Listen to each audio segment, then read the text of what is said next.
ನಯಂತಿ ಮತ್ತಸ್ಯ ಕೀರ್ತಿಃ ದಿನನಾಥ ದೀಪ್ತಿಂ. ಶ್ರೀ ಗುರುಭ್ಯೋ ನಮಃ. ಹರಿ ಓಂ. ಪರಮಾತ್ಮನಿಗೆ ಅತ್ಯಂತ ಪ್ರಿಯವಾದ ಆಶ್ರಮ ಪರಮಹಂಸಾಶ್ರಮ. ಪರಮಾತ್ಮನಿಗೆ ಪ್ರಿಯ ಆಗಬೇಕಾದರೆ ಆ ಆಶ್ರಮದಲ್ಲಿ ಇದ್ದವರು ಎಷ್ಟು ಪರಮಾತ್ಮನಲ್ಲಿ ತಲ್ಲೀನರಾಗಿರ್ತಾರೆ, ಪರಮಾತ್ಮನಿಗೋಸ್ಕರ ಸರ್ವಸ್ವವನ್ನು ಬಿಟ್ಟಿರ್ತಾರೆ. ಆ ನಿಟ್ಟನ್ನು ಕೂಡ ನಾವು ಗಮನಿಸಿ ಆ ಪರಮಹಂಸಾಶ್ರಮಗಳಿಗೆ ನಾವೆಲ್ಲರೂ ಗೌರವ ಕೊಡ್ತಾ ಇರ್ತೀವಿ. ಭಗವಂತ ಎಲ್ಲಿ ಪ್ರಾಪ್ತನಾಗ್ತಾನೋ ಅಲ್ಲಿ ಗೌರವ ಅಂಬೋದು ಸಿಗೋದು. ದೇವರು ಇಲ್ಲ ಅಂತಂದ್ರೆ ಅಲ್ಲಿ ಗೌರವ ಕೊಡ್ತಕ್ಕದ್ದಲ್ಲ, ಕೊಡ್ತಾ ಇದ್ರೆ ನಿಲ್ಲಿಸಬೇಕು. ಪರಮಹಂಸಾಶ್ರಮಗಳಲ್ಲಿ ಅಂತಹ ವೈರಾಗ್ಯ, ಭಗವಂತನಿಗೋಸ್ಕರ ಸರ್ವಸ್ವ ತ್ಯಾಗ ಇವೆಲ್ಲವೂ ಕೂಡ ಅವರಲ್ಲಿ ಇರಬೇಕು. ಆದ್ದರಿಂದಲೇ ಆ ಆಶ್ರಮಕ್ಕಷ್ಟು ಮಹತ್ವ. ಆದ್ದರಿಂದಲೇ ಆ ಆಶ್ರಮದಲ್ಲಿದ್ದವರನ್ನು ನೋಡಿದರೆ ಪರಮಾತ್ಮನಿಗೆ ಅತ್ಯಂತ ಪ್ರೀತಿ. ಅವರು ಎಷ್ಟು ಮೋಹ ಮಮತೆಗಳನ್ನು ಬಿಟ್ಟಿರ್ತಾರೆ ಅಂತಂದ್ರೆ, ಆಚಾರ್ಯರು ಯತಿಪ್ರಣವ ಕಲ್ಪದಲ್ಲಿ ಯತಿಗಳ ಧರ್ಮವನ್ನ ತಿಳಿಸಬೇಕಾದ್ರೆ ಅವರು ಒಂದು ಊರಲ್ಲಿ ಒಂದು ರಾತ್ರಿ ಎರಡು ರಾತ್ರಿಗಿಂತ ಹೆಚ್ಚು ಇರಬಾರದು. ಕಾರಣ ಆ ಸ್ಥಳದ ಮೇಲೆ ಎಲ್ಲಿ ವ್ಯಾಮೋಹ ಬೆಳೆಯುತ್ತೋ ಆ ವ್ಯಾಮೋಹವನ್ನೂ ಕೂಡ ನಾವು ಹೊಂದಬಾರದು ಅನ್ನೋ ದೃಷ್ಟಿಯಿಂದ ಅವರನ್ನ ಒಂದು ಸ್ಥಳದಲ್ಲಿ ಹೆಚ್ಚು ದಿವಸ ಇರಲಿಕ್ಕೂ ಕೂಡ ಆಚಾರ್ಯರು ಅವಕಾಶ ಕೊಟ್ಟಿಲ್ಲ. ಧರ್ಮಶಾಸ್ತ್ರದಲ್ಲಿದ್ದದ್ದೇ ಆಚಾರ್ಯರು ಹೇಳಿರೋದು ಕೂಡ. ಯತಿಗಳ ಧರ್ಮವನ್ನು ನಾವು ಕೇಳಿದರೆ ಯತಿ ಪ್ರಣವ ಕಲ್ಪದಲ್ಲಿ ಅವರು ಭಿಕ್ಷಾ ಸ್ವೀಕಾರ ಮಾಡಿ ಬದುಕಬೇಕು, ಅವರದ್ದು ಅಂತ ಅವರು ಏನೂ ಇಟ್ಕೋಬಾರದು. ಎಷ್ಟೆಷ್ಟು ಹೇಳಿದ್ದಾರೆ. ನಡಿತಾನೆ ಅವರು ಓಡಾಡಬೇಕು. ಇವೆಲ್ಲ ಕೇಳಿದ್ರೆ ಆಶ್ಚರ್ಯ ಆಗುತ್ತೆ. ಈಗ ಸ್ವಾಮಿಗಳ ಕಾರ್ ಅಂದ್ರೆ ಅದು ಭಾರತದ್ದೇ ಆಗಿರೋದು ಮೊದಲನೇದಾಗಿ. ವಸ್ತುತಃ ಪರಮಹಂಸಾಶ್ರಮಗಳು ವಾಹನವನ್ನೇ ಕೂಡುದು, ಅಷ್ಟಿದೆ ನಿಯಮ. ಆಚಾರ್ಯರೇ ಹೇಳಿರೋದು. ಮತ್ತದನ್ನ ಹಿಂದಿನ ಕಾಲದಲ್ಲಿ ಹಾಗೆ ಇದ್ರೂ ಕೂಡ ಅವರಿಗಾಗಿ ಅಂತ ಒಂದು ಸ್ಥಳ ಇಲ್ಲ, ಅವರ ಒಂದು ಸಿಗ್ನೇಚರ್ ಹಾಕೊಳ್ಳೋಂಗಿಲ್ಲ, ಅವ್ರ ಕೈಯಲ್ಲಿ ₹1 ಮುಟ್ಟೋ ಹಾಗಿಲ್ಲ. ಎಷ್ಟಿದೆ ನಿಯಮ. ಇದನ್ನೆಲ್ಲ ಕೇಳಿಸಿದ್ರೆ ಈ ಕಾಲ ಕಲ್ವೇನೋ ಅನ್ಸ್ಬಿಡುತ್ತೆ. ಆದರೆ ಹೀಗೆ ನಮ್ಮ ಸನಾತನ ಸಂಸ್ಕೃತಿಯಲ್ಲಿ ಬದುಕೋದನ್ನ ನಾವು ನೋಡದೇ ಇದ್ರೂ ಜೈನ ಸಂಸ್ಕೃತಿಯಲ್ಲಿದೆ. ಜೈನರಲ್ಲಿ ಶ್ವೇತಾಂಬರಿಗಳು ಇರ್ತಾರೆ, ಗೊತ್ತೇ ಇಲ್ಲ. ಅವ್ರು ಈಗಲೂ ಕೂಡ ನಡ್ಕೊಂಡೇ ಓಡಾಡ್ತಾರೆ. ಭಾರತ ದೇಶದಲ್ಲಿ ಎಲ್ಲೇ ಹೋಗ್ಬೇಕಂದ್ರೂ ನಡ್ಕೊಂಡೇ ಹೋಗ್ತಾರೆ. ಅವರು ಕೂಡ ಭಿಕ್ಷಾ ಬೇಡೇ ತಿಂತಾರೆ. ₹1 ಸಹಿತ ಅವರು ಮುಟ್ಟಲ್ಲ. ಏನವ್ರೇನು ಬಡವರಾಗಿ ಸನ್ಯಾಸಿಗಳಾದವರಲ್ಲರಿ. ಪೇಪರಲ್ಲೇ ಬರುತ್ತೆ, 1-2 ಕೋಟಿ ಅಲ್ಲ, ಸಾವಿರಾರು ಕೋಟಿಯನ್ನ ಬಿಟ್ಟು ಸ್ವಾಮಿಗಳಾಗ್ತಾರೆ. ನಾನು ಹತ್ತಿರದಿಂದ ನೋಡಿದ್ದೀನಿ ಸ್ವಲ್ಪ. ಅಂದರೆ ದುಡ್ಡಿಲ್ಲ ಅಂತ ಹೇಳಿ ಸ್ವಾಮಿಗಳಾಗಿ ಎಲ್ಲವನ್ನ ಬಿಟ್ಟು ಹೋಗೋರು ಅಲ್ಲವರು. ಎಲ್ಲ ಇದ್ದು ಬೇಡ ಅಂತ ಬಿಟ್ಟು ಹೋಗ್ತಾರೆ. ಇದೇ ಭಗವದ್ಗೀತೆಯಲ್ಲಿ ಕೃಷ್ಣ ಹೇಳ್ತಾನೆ, ದೈವಿ ಸಂಪತ್ತು ಆಸುರಿ ಸಂಪತ್ತು ಅಂತ ಎರಡಿರುತ್ತೆ. ಎಲ್ಲಿ ಹರಿವಾಯು ಗುರುಗಳು ಅಂತ ಪ್ರಸಕ್ತರಾಗಿ ಅಲ್ಲಿ ವೈರಾಗ್ಯ, ಭಕ್ತಿ, ಜ್ಞಾನ ಇವೆಲ್ಲ ಮೂಡುತ್ತೋ ಅದು ದೈವಿ ಸಂಪತ್ತು. ಎಲ್ಲಿ ಅದು ಇರಲ್ಲ ಅಲ್ಲಿ ಈ ವೈರಾಗ್ಯಗಳು ಎಲ್ಲ ಜಾಸ್ತಿ ಇರುತ್ತೆ. ನಾವು ಯಾವುದನ್ನು ಸುಳ್ಳು ಅಂತ ಹೇಳಕ್ಕಾಗಲ್ಲ, ಹಾಕಿ ಮಾಡ್ತಿದ್ದಾರೆ. ಅದನ್ನು ಆಸುರಿ ಸಂಪತ್ತು ಅಂತಾರೆ. ಯಾಕೆ? ದೈತ್ಯರು ತಪಸ್ಸೇ ಮಾಡಿಲ್ಲ. ಎಷ್ಟು ತಪಸ್ಸು ಮಾಡಿದ್ದಾರೆ, ಘೋರ ತಪಸ್ಸನ್ನು ಅವ್ರು ಮಾಡಿದ್ದಾರೆ. ಅಷ್ಟನ್ನು ಋಷಿಗಳಿಗೂ ಮಾಡೋಕ್ಕಾಗಲ್ಲ.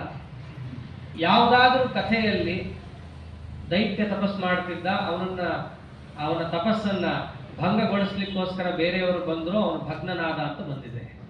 ಎಲ್ಲ ಋಷಿಗಳ ಕಥೆಯಲ್ಲೇ ಬಂದಿರೋದು. ಅಂದರೆ ಯಾವ ರೀತಿಯಲ್ಲಿ ಯತಿ ಧರ್ಮವನ್ನ ಆಚಾರ್ಯರು ಹೇಳಿದ್ದಾರೋ ನಮ್ಮ ಸಂಸ್ಕೃತಿಯಲ್ಲಿ ಇದೆಯೋ ಆ ರೀತಿಯಾಗಿ ಪಾಲಿಸ್ಲಿಕ್ಕೇ ಆಗಲ್ಲ ಅನ್ನೋದು ಸುಳ್ಳು. ಪಾಲಿಸ್ತಾ ಇರೋರು ಈಗಲೂ ಕಾಣಿಸ್ತಾರೆ. ಆದರೆ ಅವರಿಗೆ ಯಾಕೆ ಹೆಚ್ಚು ಮನ್ನಣೆ ನಾವು ಕೊಡಲ್ಲ? ಒಂದೇ, ಅವಾಗಲೇ ಹೇಳುತ್ತೇವಲ್ಲ, ಭಗವಂತ ಇದ್ರೆ ಗೌರವ, ಭಗವಂತ ಇಲ್ಲ ಅಂದ್ರೆ ಅಲ್ಲಿ ಗೌರವ ಇಲ್ಲ. ಇಷ್ಟು. ಆದ್ದರಿಂದ ಯತಿ ಧರ್ಮ ಎಂಬುದು ಅತ್ಯಂತ ಉತ್ಕೃಷ್ಟವಾದದ್ದು. ಈ ನಿಟ್ಟಿನಲ್ಲಿ ನಾವು ನೋಡಿದಾಗ ಆಚಾರ್ಯರ ಚರಿತ್ರೆಯನ್ನು ಅವಲೋಕಿಸ್ತಾ ಬಂದರೆ ಅವರೂ ಕೂಡ ಒಂದು ಊರಲ್ಲಿ ಹೆಚ್ಚು ದಿವಸ ಇದ್ದದ್ದು ಇಲ್ಲ, ಚಾತುರ್ಮಾಸ್ಯಕ್ಕೆ ಬಿಟ್ಟು ಆಶ್ರಮ ತಗೊಂಡು ಕೆಲವೊಂದು ದಿವಸ ಶಿಕ್ಷಣಕ್ಕಾಗಿ ಅಚ್ಯುತ ಪ್ರೇಕ್ಷಾಚಾರ್ಯರ ಹತ್ರ ಇದ್ದದ್ದು. ಆನಂತರದಲ್ಲಿ ಸಂಚಾರಕ್ಕೆ ಹೋಗ್ಬೇಕಲ್ಲ, ಹಾಗೆ ಸಂಚಾರಕ್ಕೆ ಹೊರಟಿದ್ದಾರೆ. ಸಂಚಾರತ್ವೇನ ಅವರು ಮೊದಲು ಉಡುಪಿಯಿಂದ ಹೊರಟದ್ದು ದಕ್ಷಿಣ ದೇಶಕ್ಕೆ. ಹೇಗೆ ಸಣ್ಣ ಯತಿಗಳು ದೊಡ್ಡ ಯತಿಗಳ ಹಿಂದೆ ಸಂಚಾರಕ್ಕೆ ಹೋಗಬೇಕು, ಹಾಗೆ ವಿನೀತರಾಗಿ ತಗ್ಗಿ ಬಗ್ಗಿ ಹೋಗಿದ್ದಾರೆ. ಈಗ ನೋಡಿದಂತೆ ಹಿಂದಿನ ಕಾಲದಲ್ಲಿ ಇರಲಿಲ್ಲ. ಈಗ ಸ್ವಾಮಿಗಳು ಅಂದ್ರೆ ಅವರೊಬ್ಬರೇ, ರೆಡ್ ಬಟ್ಟೆ ಅವ್ರದ್ದು ಒಂದೇ ಇರುತ್ತೆ, ಸುತ್ತಲೂ ಬಿಳಿ ಬಟ್ಟೆ ಇರುತ್ತೆ. ಆದರೆ ಹಿಂದೆ ಹಂಗಿಲ್ಲ, ಯತಿಗಳ ಗುಂಪೇ ಇರ್ತಾರೆ. ಯತಿಗಳ ಗುಂಪು, ಅವರ ಸುತ್ತಲೂ ಗೃಹಸ್ಥರು, ಹೀಗೆ ಹಿಂದಿನ ಕಾಲದಲ್ಲಿ ಹೋಗ್ತಾ ಇದ್ದಂತಹ ಪದ್ಧತಿ. ಹಾಗೆ ಆ ಗುಂಪಿನಲ್ಲಿ ಆಚಾರ್ಯರು ಒಬ್ಬರು, ವಯಸ್ಸಿನಲ್ಲಿ ಸಣ್ಣವರಾದರೂ ಕೂಡ ವೇದಾಂತ ಸಿಂಹಾಸನಾಧೀಶ್ವರರು. ಒಂದು ಅರ್ಥದಲ್ಲಿ ನೋಡಿದ್ರೆ ಯುವರಾಜರು. ಅಚ್ಯುತ ಪ್ರೇಕ್ಷಾಚಾರ್ಯರ ಆಶ್ರಮ ನಾಮ ಅಚ್ಯುತ ಪ್ರೇಕ್ಷ ಅಂತ ಇದ್ದರೆ ಅವರ ಪೀಠ ನಾಮ ಪುರುಷೋತ್ತಮ ತೀರ್ಥ ಅಂತ. ಹೆಂಗೆ ಆಚಾರ್ಯರಿಗೆ ಪೂರ್ಣ ಪ್ರಜ್ಞಾ ಅನ್ನೋದು ಆಶ್ರಮ ನಾಮ, ಪೀಠ ನಾಮ ಆನಂದ ತೀರ್ಥ, ಹಾಗೆ ಅವರಿಗೆ ಪುರುಷೋತ್ತಮ ತೀರ್ಥರು ಅಂತ. ಹೀಗೆ ಬಂದಂತಹದ್ದು ಈ ಪುರುಷೋತ್ತಮ ತೀರ್ಥ ಅನ್ನೋ ಹೆಸರು ನರಹರಿ ತೀರ್ಥರು ಶ್ರೀಕೂರ್ಮಂ ಶಾಸನದಲ್ಲಿ ಕೆತ್ತಿಸ್ತಾರೆ. ಪುರುಷೋತ್ತಮ ತೀರ್ಥರಿಂದ ಹುಟ್ಟಿದ ಆನಂದ ತೀರ್ಥರ ವಂಶ ಅಂತ ಅವರು ಬರೀತಾರೆ ಶ್ರೀಕೂರ್ಮಂ ಶಾಸನದಲ್ಲಿ. ಹೀಗೆ ಆ ಪುರುಷೋತ್ತಮ ತೀರ್ಥರ ಹಿಂದೆ ಆನಂದ ತೀರ್ಥರು ಶಿಷ್ಯರಾಗಿ ದಕ್ಷಿಣ ದೇಶಕ್ಕೆ ಮೊದಲು ಬಂದಾಗ ಅಲ್ಲಿ ವಿಷ್ಣುಮಂಗಲ ಕ್ಷೇತ್ರ, ಕಾವು ಅಂತ ಊರು, ಉಡುಪಿ ಹತ್ತಿರನೇ ಬರುತ್ತೆ. ಈಗಲೂ ನೋಡ್ಬೋದು, ಅಲ್ಲಿ ವಿಷ್ಣು ದೇವಾಲಯ ಇದೆ. ಆ ವಿಷ್ಣು ದೇವಾಲಯದಲ್ಲಿ ತಂಗೋದು, ಯತಿಗಳು ತಂಗಲಕ್ಕೆ ಅಂತ ಇದ್ದದ್ದು ಆಗ ದೇವಸ್ಥಾನಗಳು ಮಾತ್ರ. ಹಾಗಿದ್ರು ಅಷ್ಟು ವಿರಕ್ತರು. ಹಾಗೆ ವಿಷ್ಣುಮಂಗಲಕ್ಕೆ ಹೋದರು. ಅಲ್ಲಿಗೆ ಆಗಿನ ಕಾಲದ ಪದ್ಧತಿಯಂತೆ ಗೃಹಸ್ಥರು, ಶ್ರೇಷ್ಠ ಸದಾಚಾರ ಸದ್ವಿಚಾರ ಭರಿತರಾದವರು, ಅವರಿದ್ದಲ್ಲೇ ಭಿಕ್ಷಾನ್ನವನ್ನು ತಂದು ಕೊಡಬೇಕು. ಅದನ್ನು ಇವರು ಸ್ವೀಕಾರ ಮಾಡಿದರು. ಸ್ವೀಕಾರ ಎಲ್ಲ ಆಯಿತು.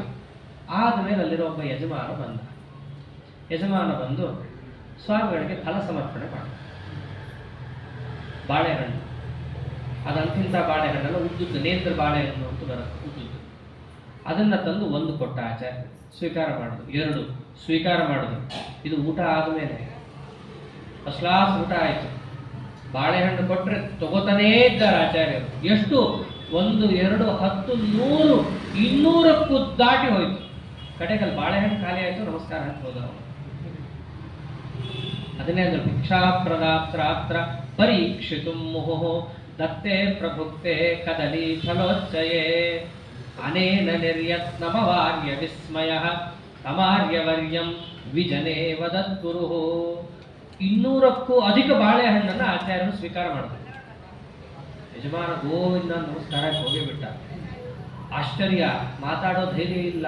ಅಚ್ಯುತ ಪ್ರೇಕ್ಷಾಚಾರ ಅಲ್ಲೇ ಕೂತಿದ್ದಾರೆ, ಅವರಿಗೂ ಆಶ್ಚರ್ಯ.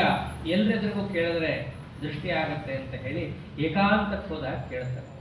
ಅವ್ರಿಗೆ 2 ಆಶ್ಚರ್ಯ. ಒಂದು, 200 ಬಾಳೆಹಣ್ಣು ತಿಂದಿದ್ದಾದರೆ, ಇನ್ನೊಂದು ಆಶ್ಚರ್ಯ, ಹೊಟ್ಟೆನೇ ದಪ್ಪ ಆಗಿದೆ.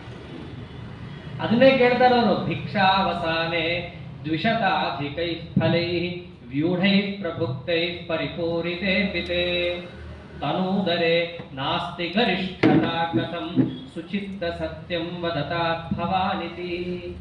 ಸತ್ಯ ಹೇಳು, ಏನೋ ಭಿಕ್ಷಾ ಮೊದಲು ಬಾಳೆಹಣ್ಣು ಕೊಟ್ಟಿದ್ರೆ ಹೊಟ್ಟೆ ಹಸ್ದಿತ್ತಪ್ಪ, ತಿಂದ ಅಂತ ಅನ್ಬೋದಿತ್ತು. ಭಿಕ್ಷಾ ಆಗೋಗಿದೆ, ಭಿಕ್ಷಾ ಅವಸಾನೆ ಮುಗಿದೋದ ಮೇಲೆ 200 ಬಾಳೆಹಣ್ಣು ತಂದು ಕೊಟ್ಟಿದ್ದನ್ನು ನೀವು ತಿಂದಿದ್ದೇ ನಂಗೆ ಆಶ್ಚರ್ಯ. ತಿಂದ ಮೇಲೆ ನಿನ್ನ ಹೊಟ್ಟೆ ದಪ್ಪ ಆಗದೆ ನಿನ್ನ ಆಶ್ಚರ್ಯ. ಏನು ಕಾರಣ? ಸರಿ ಹೇಳು. ಗುರುಗಳು ಸತ್ಯ ಕೇಳ್ತಾ ಇದ್ದಾರೆ, ಸತ್ಯನೇ ಹೇಳೋಣ ಅಂದ್ಬಿಟ್ರೆ ಆಚಾರ್ಯ. ಅವಾಗ ಹೇಳಿದ್ದೆ, ಅಂಗುಷ್ಠ ಮಾತ್ರಂ ಜಠರೇ ಪ್ರತಿಷ್ಠಿತಂ ಜಾಜ್ವಲ್ಯಮಾನಂ ಮಮ ಜಾತವೇದಸಂ ನಿತ್ಯಂ ಹಿತಂ ವಿಶ್ವದಹಂಚ ವಿತ್ತತಂ ವಿಶ್ವೇಶ ಚೇತಾ ಇತಿ ಸೌಬ್ರವಿತ್ತದ. ಎಲ್ಲರ ಉದರದಲ್ಲೂ ಕೂಡ ಒಂದು ಅಗ್ನಿ ಇರುತ್ತೆ. ಅದನ್ನು ವೈಶ್ವಾನರ ಸಾಕ್ಷಾತ್ ಶ್ರೀಹರಿ ಅದಕ್ಕೆ ನಿಯಾಮಕನಾಗಿ ಒಳಗಿದ್ದು, ಅಹಂ ವೈಶ್ವಾನರೋ ಭೂತ್ವಾ ಪ್ರಾಣಿನಾಂ ದೇಹಮಾಶ್ರಿತ ಪ್ರಾಣಾಪಾನ ಸಮಾಯುಕ್ತ ಪಚಾಮ್ಯನ್ನಂ ಚತುರ್ವಿಧಂ. ಒಳಗಿರುವಂತಹ ಬೆಂಕಿ ಎಲ್ಲವನ್ನ ಪಾಕ ಮಾಡಿ ನಮ್ಮ ಎಲ್ಲ ದೇಹೇಂದ್ರಿಯಗಳಿಗೆ ಶಕ್ತಿಯನ್ನು ತಲುಪಿಸುತ್ತೆ ತಿಂದಂತಹ ಪದಾರ್ಥಗಳನ್ನು. ಹಾಗೆ ಎಲ್ಲರ ದೇಹದಲ್ಲೂ ಇರುತ್ತೆ. ಎಷ್ಟಿರುತ್ತೆ ಹೇಳಿದ್ದಾರೆ ಶಾಸ್ತ್ರದಲ್ಲಿ, ಬಾಲಾಕೃ ಶತಭಾಗಸ್ಥಃ ಅಂತ. ಒಂದು ಕುದುರೆ ಬಾಲದ ಒಂದು ಕೂದಲು, ಅದನ್ನು ಒಂದು 100 ಭಾಗ ಮಾಡಿ ಅದರೊಂದು 1000 ಹೋಳು ಮಾಡಿ ಎಷ್ಟಿರುತ್ತೋ ಅಷ್ಟೊಂದು ಪುಟ್ಟು ಬೆಂಕಿ ಹೊಟ್ಟೆಯಲ್ಲಿರುತ್ತೆ. ಅದರ ಜ್ವಾಲೆ ನಮ್ಮ ಶರೀರದಲ್ಲಿ ವ್ಯಾಪಿಸಿ ಹೀಟ್ ಕ್ರಿಯೇಟ್ ಮಾಡಿರುತ್ತೆ. ಆ ಕಿಡಿಯರು, ಆ ಒಂದು ಕಿಡಿಗೆ ನಮಗೆ ತಡ್ಕೊಳಕ್ಕಾಗಲ್ಲ. ಬೆಳಗ್ಗೆ ಹಸುವಾಗತ್ತೆ, ರಾತ್ರಿ ಹಸಿವೆ ಆಗತ್ತೆ, ಆವಾಗ ತಿಂತೀವಿ, ಬೆಳಗ್ಗೆ ತಿಂತೀವಿ, ಮಧ್ಯಾಹ್ನ ತಿಂತೀವಿ, ರಾತ್ರಿ ತಿಂತೀವಿ. ಅಷ್ಟು ಬೆಂಕಿಗೇನೆ ನಾವು ಹಸಿವೆ ಹಸಿವೆ ಅಂತ ಒದ್ದಾಡೋದಿದ್ದಾಗ ಆಚಾರ್ಯರ ಹೊಟ್ಟೆಯಲ್ಲಿರೋದು ಎಷ್ಟು ದೊಡ್ಡ ಬೆಂಕಿ. ಅಂಗುಷ್ಠ ಮಾತ್ರ ಜಠರೇ ಪ್ರತಿಷ್ಠಿತಂ, ಒಂದು ಅಂಗುಷ್ಠದಷ್ಟು ದೊಡ್ಡದಾದಂತಹ ಬೆಂಕಿ ನನ್ನ ಹೊಟ್ಟೆಯಲ್ಲಿದೆ. ಬೇರೆಯವರಿಗೆ ಚಿಕ್ಕ ಕಿಡಿ ಕಾಡದ ಹಾಗೆ ನನಗೆ ಆ ಬೆಂಕಿ ಕಾಡಲ್ಲ. ನಿತ್ಯಂ ಹಿತಂ, ನನಗದು ನಿತ್ಯ ಹಿತ, ನನಗೆ ಯಾವ ಸಮಸ್ಯೆಯನ್ನು ಮಾಡಲ್ಲ. ಹಾಗೆ ಏನಾದರೂ ಜಗತ್ತನ್ನೇ ತಿನ್ನಬೇಕಂದ್ರೂ ಕೂಡ ವಿಶ್ವದ ಹಂಚ ವಿತ್ತತಂ, ಇಡೀ ಜಗತ್ತನ್ನೇ ಸುಟ್ಟು ಭಸ್ಮ ಮಾಡಿ ಸ್ವಾಹ ತಗೊಳ್ಳುವಷ್ಟು ಶಕ್ತಿ ಇದೆ. ಆದ್ದರಿಂದ ಹೊಟ್ಟೆ ಯಾಕೆ ದಪ್ಪ ಆಗಲಿಲ್ಲ, ಸಣ್ಣ ಆಗಲಿಲ್ಲ, ಈ ಪ್ರಶ್ನೆ ಎಲ್ಲ ಬರುತ್ತೆ, ಇಟ್ಕೋಬೇಡಿ ಗುರುಗಳೇ. ಹಾಗಾಗಿ 200 ಬಾಳೆಹಣ್ಣು ಯಾವ ಲೆಕ್ಕ ಅಂದ್ಬಿಟ್ಟು ಅಚ್ಯುತ ಪರೀಕ್ಷಾಚಾರ್ಯರು ಪ್ರತಿಯೊಂದು ಆಶ್ಚರ್ಯನೇ. 7-8 ವರ್ಷದ ಹುಡುಗ ಶಿಷ್ಯನಾಗಿ ಬರೋದೇನು, 10-11 ವರ್ಷಕ್ಕೆ ಆಶ್ರಮ ತಗೊಂಡು ವಾಕ್ಯಾರ್ಥದಲ್ಲಿ ಬೇರೆಯವರನ್ನು ಸೋಲಿಸೋದೇನು, ಇಷ್ಟೆಲ್ಲ ಆಶ್ಚರ್ಯ ನೋಡಿದಾಗ, ಇಷ್ಟು ಶಿಷ್ಯ ಹೇಳಿದಾಗ ಅವ್ರು ಪ್ರಶ್ನೆಯೇ ಮಾಡಲಿಲ್ಲ. ಹೀಗೆ ಆಚಾರ್ಯರು ಅಲ್ಲೊಂದು ವಿಷ್ಣುಮಂಗಲದಲ್ಲಿ ಅತ್ಯಾಶ್ಚರ್ಯವಾದಂತಹ ಚರಿತ್ರೆಯನ್ನು ತೋರಿಸಿ ದಕ್ಷಿಣ ದೇಶಕ್ಕೆ ಹಾಗೆ ಕೆಳಗೆ ಬರ್ತಾರೆ. ಕೆಳಗೆ ಬಂದಾಗ ಅವರಿಗೆ ಕಾಣಿಸೋದು ಪಯಸ್ವಿನಿ ನದಿ ಕಾಣುತ್ತೆ. ಪಯಸ್ವಿನಿ ನದಿಯಲ್ಲಿ ಸ್ನಾನ ಮಾಡ್ತಾರೆ. ಆಗಿನ ಕಾಲದಲ್ಲಿ ಪಯಸ್ವಿನಿ ನದಿ ಬಹಳ ದೊಡ್ಡದಾಗಿ ಹರಿತಾ ಇತ್ತು ಅಂತ. ಈಗ ಪಯಸ್ವಿನಿ ಬಹಳ ಸಣ್ಣ ಆಗಿದೆ. ಅವ್ರ ಕಾಲದಲ್ಲಿ ಹೇಳ್ತಾರೆ, ಸ್ವಹೇದಯ ಪಾತಿತ ಪಾರ್ಥಿವವ್ರಜಾಂ ಧೀಶುದ್ಧಿದಾಂ ಕೇರಳ ಭೂಷಣಾಯಿತಾಂ, ಮರಗಳೇ ಕೊಚ್ಚಿಕೊಂಡು ಹೋಗುವಷ್ಟು ವೇಗವಾಗಿ ಪಯಸ್ವಿನಿ ನದಿ ಆ ಕಾಲದಲ್ಲಿ ಹರಿತಾ ಇತ್ತು. ಅಲ್ಲಿ ಹೋಗಿ ಆಚಾರ್ಯರು ಸ್ನಾನಾಂಧಿಕವನ್ನು ಮಾಡಿ ನೆನಪು ಮಾಡ್ಕೋತಾರೆ, ನಮ್ಮಮ್ಮ ಇಲ್ಲೇ ಅವತಾರ ಮಾಡ್ತಾಳೆ, ನಮ್ಮ ತಾಯಿ ದುರ್ಗಾದೇವಿ ಇದೇ ಕೇರಳ ದೇಶದಲ್ಲೇ ಮುಂದೆ ಅವತಾರ ಮಾಡೋಳಿದ್ದಾಳೆ. ಅವಳಿಗೋಸ್ಕರನೇ ತಾನೇ ಇವರು ಗೃಹಸ್ಥಾಶ್ರಮ ಎಲ್ಲ ಬಿಟ್ಟು ಸನ್ಯಾಸ ತಗೊಂಡಿತ್ತು. ದುರ್ಗಾದೇವಿ ಬರ್ತಾಳೆ, ಅವಳು ಬಂದು ಇವರಿಗೆಲ್ಲ ದಂಡನೆಯನ್ನು ಕೊಡ್ತಾಳೆ. ಹಾಗಾಗಿ ನಾನು ದಂಡವನ್ನು ಹಿಡಿದೆ, ಯತಿಗಳ ದಂಡವನ್ನು ಹಿಡಿತೀನಿ ಅಂತ ಹೇಳಿದ್ರು. ಇಲ್ಲಿಗೆ ಬಂದಾಗ ನೆನಪು ಮಾಡ್ಕೋತಾರೆ. ವಸ್ತುತಃ ಶಾಸ್ತ್ರದಲ್ಲೂ ಹಾಗೆ ಇರೋದು. ಪಯಸ್ವಿನಿ ತೀರದಲ್ಲಿ ಕೇರಳ ದೇಶದಲ್ಲಿ ದುರ್ಗಾದೇವಿ ಅವತಾರ ಮಾಡ್ತಾಳೆ ಕಲಿಯುಗದಲ್ಲಿ. ಇದನ್ನ ಆಚಾರ್ಯ ನೆನಪು ಮಾಡ್ಕೋತಾರೆ. ಅಂದ್ರೆ ತೀರ್ಥಕ್ಷೇತ್ರಕ್ಕೆ ಹೋದಾಗ ನಾವು ಅಲ್ಲಿರುವಂತಹ ಮಹತ್ವ ಪಾವಿತ್ರ್ಯವನ್ನು ನೆನಪು ಮಾಡಿಕೊಂಡ್ರೆ ಅದು ತೀರ್ಥಯಾತ್ರೆ. ಅದು ಬಿಟ್ಟು ಸುಮ್ಮನೆ ಅಲ್ಲಿ ಹೋಗಿ ಯಾರೋ ಕರ್ಕೊಂಡು ಹೋಗಿರ್ತಾರೆ, ಕರ್ಕೊಂಡು ಹೋಗಿದ್ದಕ್ಕೆ ಒಂದು ಪಿಕ್ನಿಕ್ ಹಾಟ್ ಸ್ಪಾಟ್ ತರ ಮಾಡೋದಲ್ಲ, ಅದನ್ನ ತೋರಿಸ್ತಾರೆ. ಸಭಾವಿನಿ ಆ ಸ್ಮರದ ಹತ್ರ ಚಂಡಿಕಾ ದುರ್ಗಾದೇವಿ ಇಲ್ಲಿ ಅವತಾರ ಮಾಡೋಳಿದ್ದಾಳೆ ಅನ್ನೋದನ್ನ ತಾವು ನೆನಪು ಮಾಡ್ಕೊಳ್ತಾರೆ. ಹಾಗೇನೆ ಮುಂದೆ ಸಂಚಾರತ್ವೇನ ತಿರುವನಂತಪುರಕ್ಕೆ ಬರ್ತಾರೆ. ಅನಂತ ಪದ್ಮನಾಭನ ದರ್ಶನವನ್ನು ಮಾಡಿ ದೇವಾಲಯದ ಆವರಣದಲ್ಲೇ ಬಂದ ಎಲ್ಲಾ ಶಿಷ್ಯರನ್ನು ಕೂಡಿಸಿಕೊಂಡು ಯತಿಗಳು ಮಾಡಬೇಕಾದದ್ದೇನು ಹೋದಲ್ಲೆಲ್ಲ ಆಶೀರ್ವಾದ ಮಾಡಲಿಕ್ಕೆ ಏನೇನೋ ಕಥೆ ಅಲ್ಲ ಅವ್ರು ಹೇಳಬೇಕಾಗಿರೋದು. ವೇದಶಾಸ್ತ್ರದಲ್ಲೇ ಇದೆ. ಯತಿಗಳಾಗಬೇಕಂದ್ರೆ ಏನದು? ವೇದಾಂತ ವಿಜ್ಞಾನ ಸುನಿಶ್ಚಿತಾರ್ಥಾ ಸನ್ಯಾಸ ಯೋಗಾ ಯತಯ ಶುದ್ಧ ಸತ್ವಾ. ಅದು ಇದು ಹರಟೆ ಹೊಡೆಯಕ್ಕೆ ಯತ್ಯಾಶ್ರಮ ಅಲ್ಲ. ಅವರು ಬಾಯಿ ಬಿಟ್ಟರೆ ಸಾಕು, ವೇದ ಪ್ರವಚನವನ್ನೇ ಮಾಡಬೇಕು, ವೇದಾಂತ ಪ್ರವಚನವನ್ನೇ ಮಾಡಬೇಕು. ಅದನ್ನೇ ಮಾಡ್ತೀನಿ ಅಂತ ಪ್ರತಿಜ್ಞೆ ಮಾಡಿ ಆ ಸ್ಥಾನಕ್ಕೆ ಬಂದು ಕೂತಿರ್ತಾರೆ. ಅವರವ್ರ ಪ್ರತಿಜ್ಞೆಯನ್ನು ಅವರವ್ರು ಎಷ್ಟೆಷ್ಟು ಪಾಲಿಸ್ಕೊಳ್ತಾ ಇದ್ದಾರೆ ಅವರವ್ರಿಗೆ ಗೊತ್ತಿಲ್ಲ. ಆಚಾರ್ಯರು ಹಾಗಲ್ಲ. ಎಲ್ಲೇ ಹೋಗಲಿ ಅವರ ಬಾಯಿ ತೆಗೆದ್ರು ಅಂತಂದ್ರೆ ವೇದಾಂತ ಪ್ರವಚನವನ್ನೇ ಮಾಡೋರು. ಅನಂತ ಪದ್ಮನಾಭನ ದೇವಾಲಯದ ಆವರಣದಲ್ಲಿ ಕೂತು ಎಲ್ಲಾ ಶಿಷ್ಯರಿಗೂ ಕೂಡ ವೇದಾಂತವನ್ನು ಅವರು ಪ್ರವಚನವನ್ನು ಮಾಡ್ತಾ ಇದ್ರೆ ಪ್ರತಿಯೊಬ್ಬರಿಗೂ ಕೂಡ ಆನಂದ. ಅವ್ರು ಹೇಳ್ತಾ ಇದ್ದಿದ್ದೇನು? ವಿಲಕ್ಷಣಂ ಜೀವಗಣ ಗುಣಾರ್ಣವಂ ಬ್ರಹ್ಮಾಚ್ಯುತಾಖ್ಯಂ ಪ್ರತಿಪಾದಯನ್ ಮುಹು. ಅನಂತ ಕಲ್ಯಾಣ ಗುಣಪೂರ್ಣನಾಗಿದ್ದಾನೆ ನಾರಾಯಣ, ಜೀವರಿಂದ ಅತ್ಯಂತ ಭಿನ್ನನಿದ್ದಾನೆ. ಇದೇನೇ ಬ್ರಹ್ಮಸೂತ್ರದಲ್ಲಿ ಪ್ರತಿಪಾದ್ಯವಾದ ಅಂಶ. ಬ್ರಹ್ಮಸೂತ್ರ ಹೇಳ್ತಿರೋದು ಅದೇ.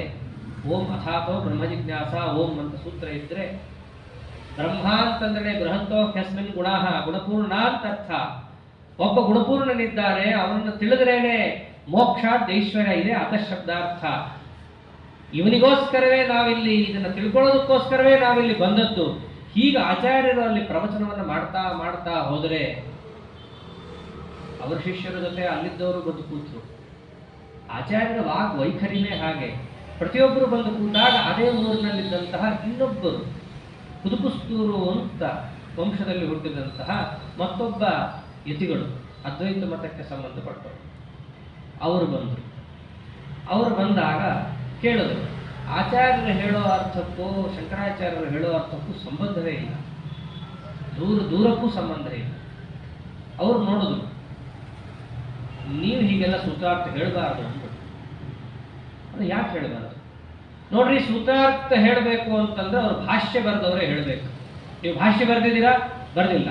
ಭಾಷ್ಯ ಬರೆದವ್ರಿಗೆ ಮಾತ್ರ ಸೂತ್ರಾರ್ಥ ಹೇಳೋ ಹಕ್ಕಿರೋದು.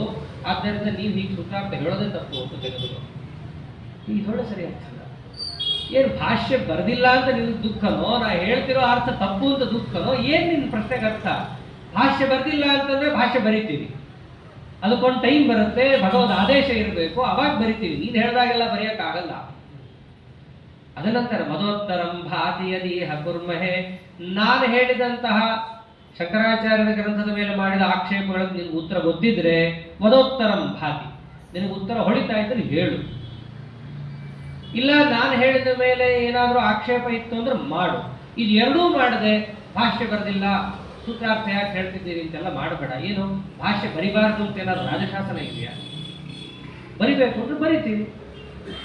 ಹೀಗೆ ಯಾವಾಗ ಆಚಾರ್ಯರು ಪ್ರಶ್ನೆಗೆ ಉತ್ತರ ಅಂತ ಮಾತೇ ಇಲ್ಲ ಅಲ್ಲಿ, ಒಂದು ರೀತಿಯಾಗಿ ದುರಾಗ್ರಹ ಪೂರ್ವಕವಾಗಿ ಈ ಜನಸಂದಣಿಯನ್ನು ಕಟ್ಕೊಂಡ್ಬಂದು ಗದ್ದಲ ಮಾಡೋದು ಅಂತಾರಲ್ಲ, ಹಾಗೆ ಆ ಕುದುಕುಸ್ತೂರು ಅನ್ನೋ ವಂಶದಲ್ಲಿ ಬಂದಂತಹ ಒಬ್ಬರು ಯತಿ ಗಲಾಟೆಯನ್ನು ಮಾಡಿದಾಗ ಆಚಾರ್ಯರು ಮಾತಾಡಿದ್ದಕ್ಕೆ ಎಲ್ಲರೂ ಹೌದು ಅಂತಂದ್ರೆ ಏನು ತಪ್ಪಿದೆ?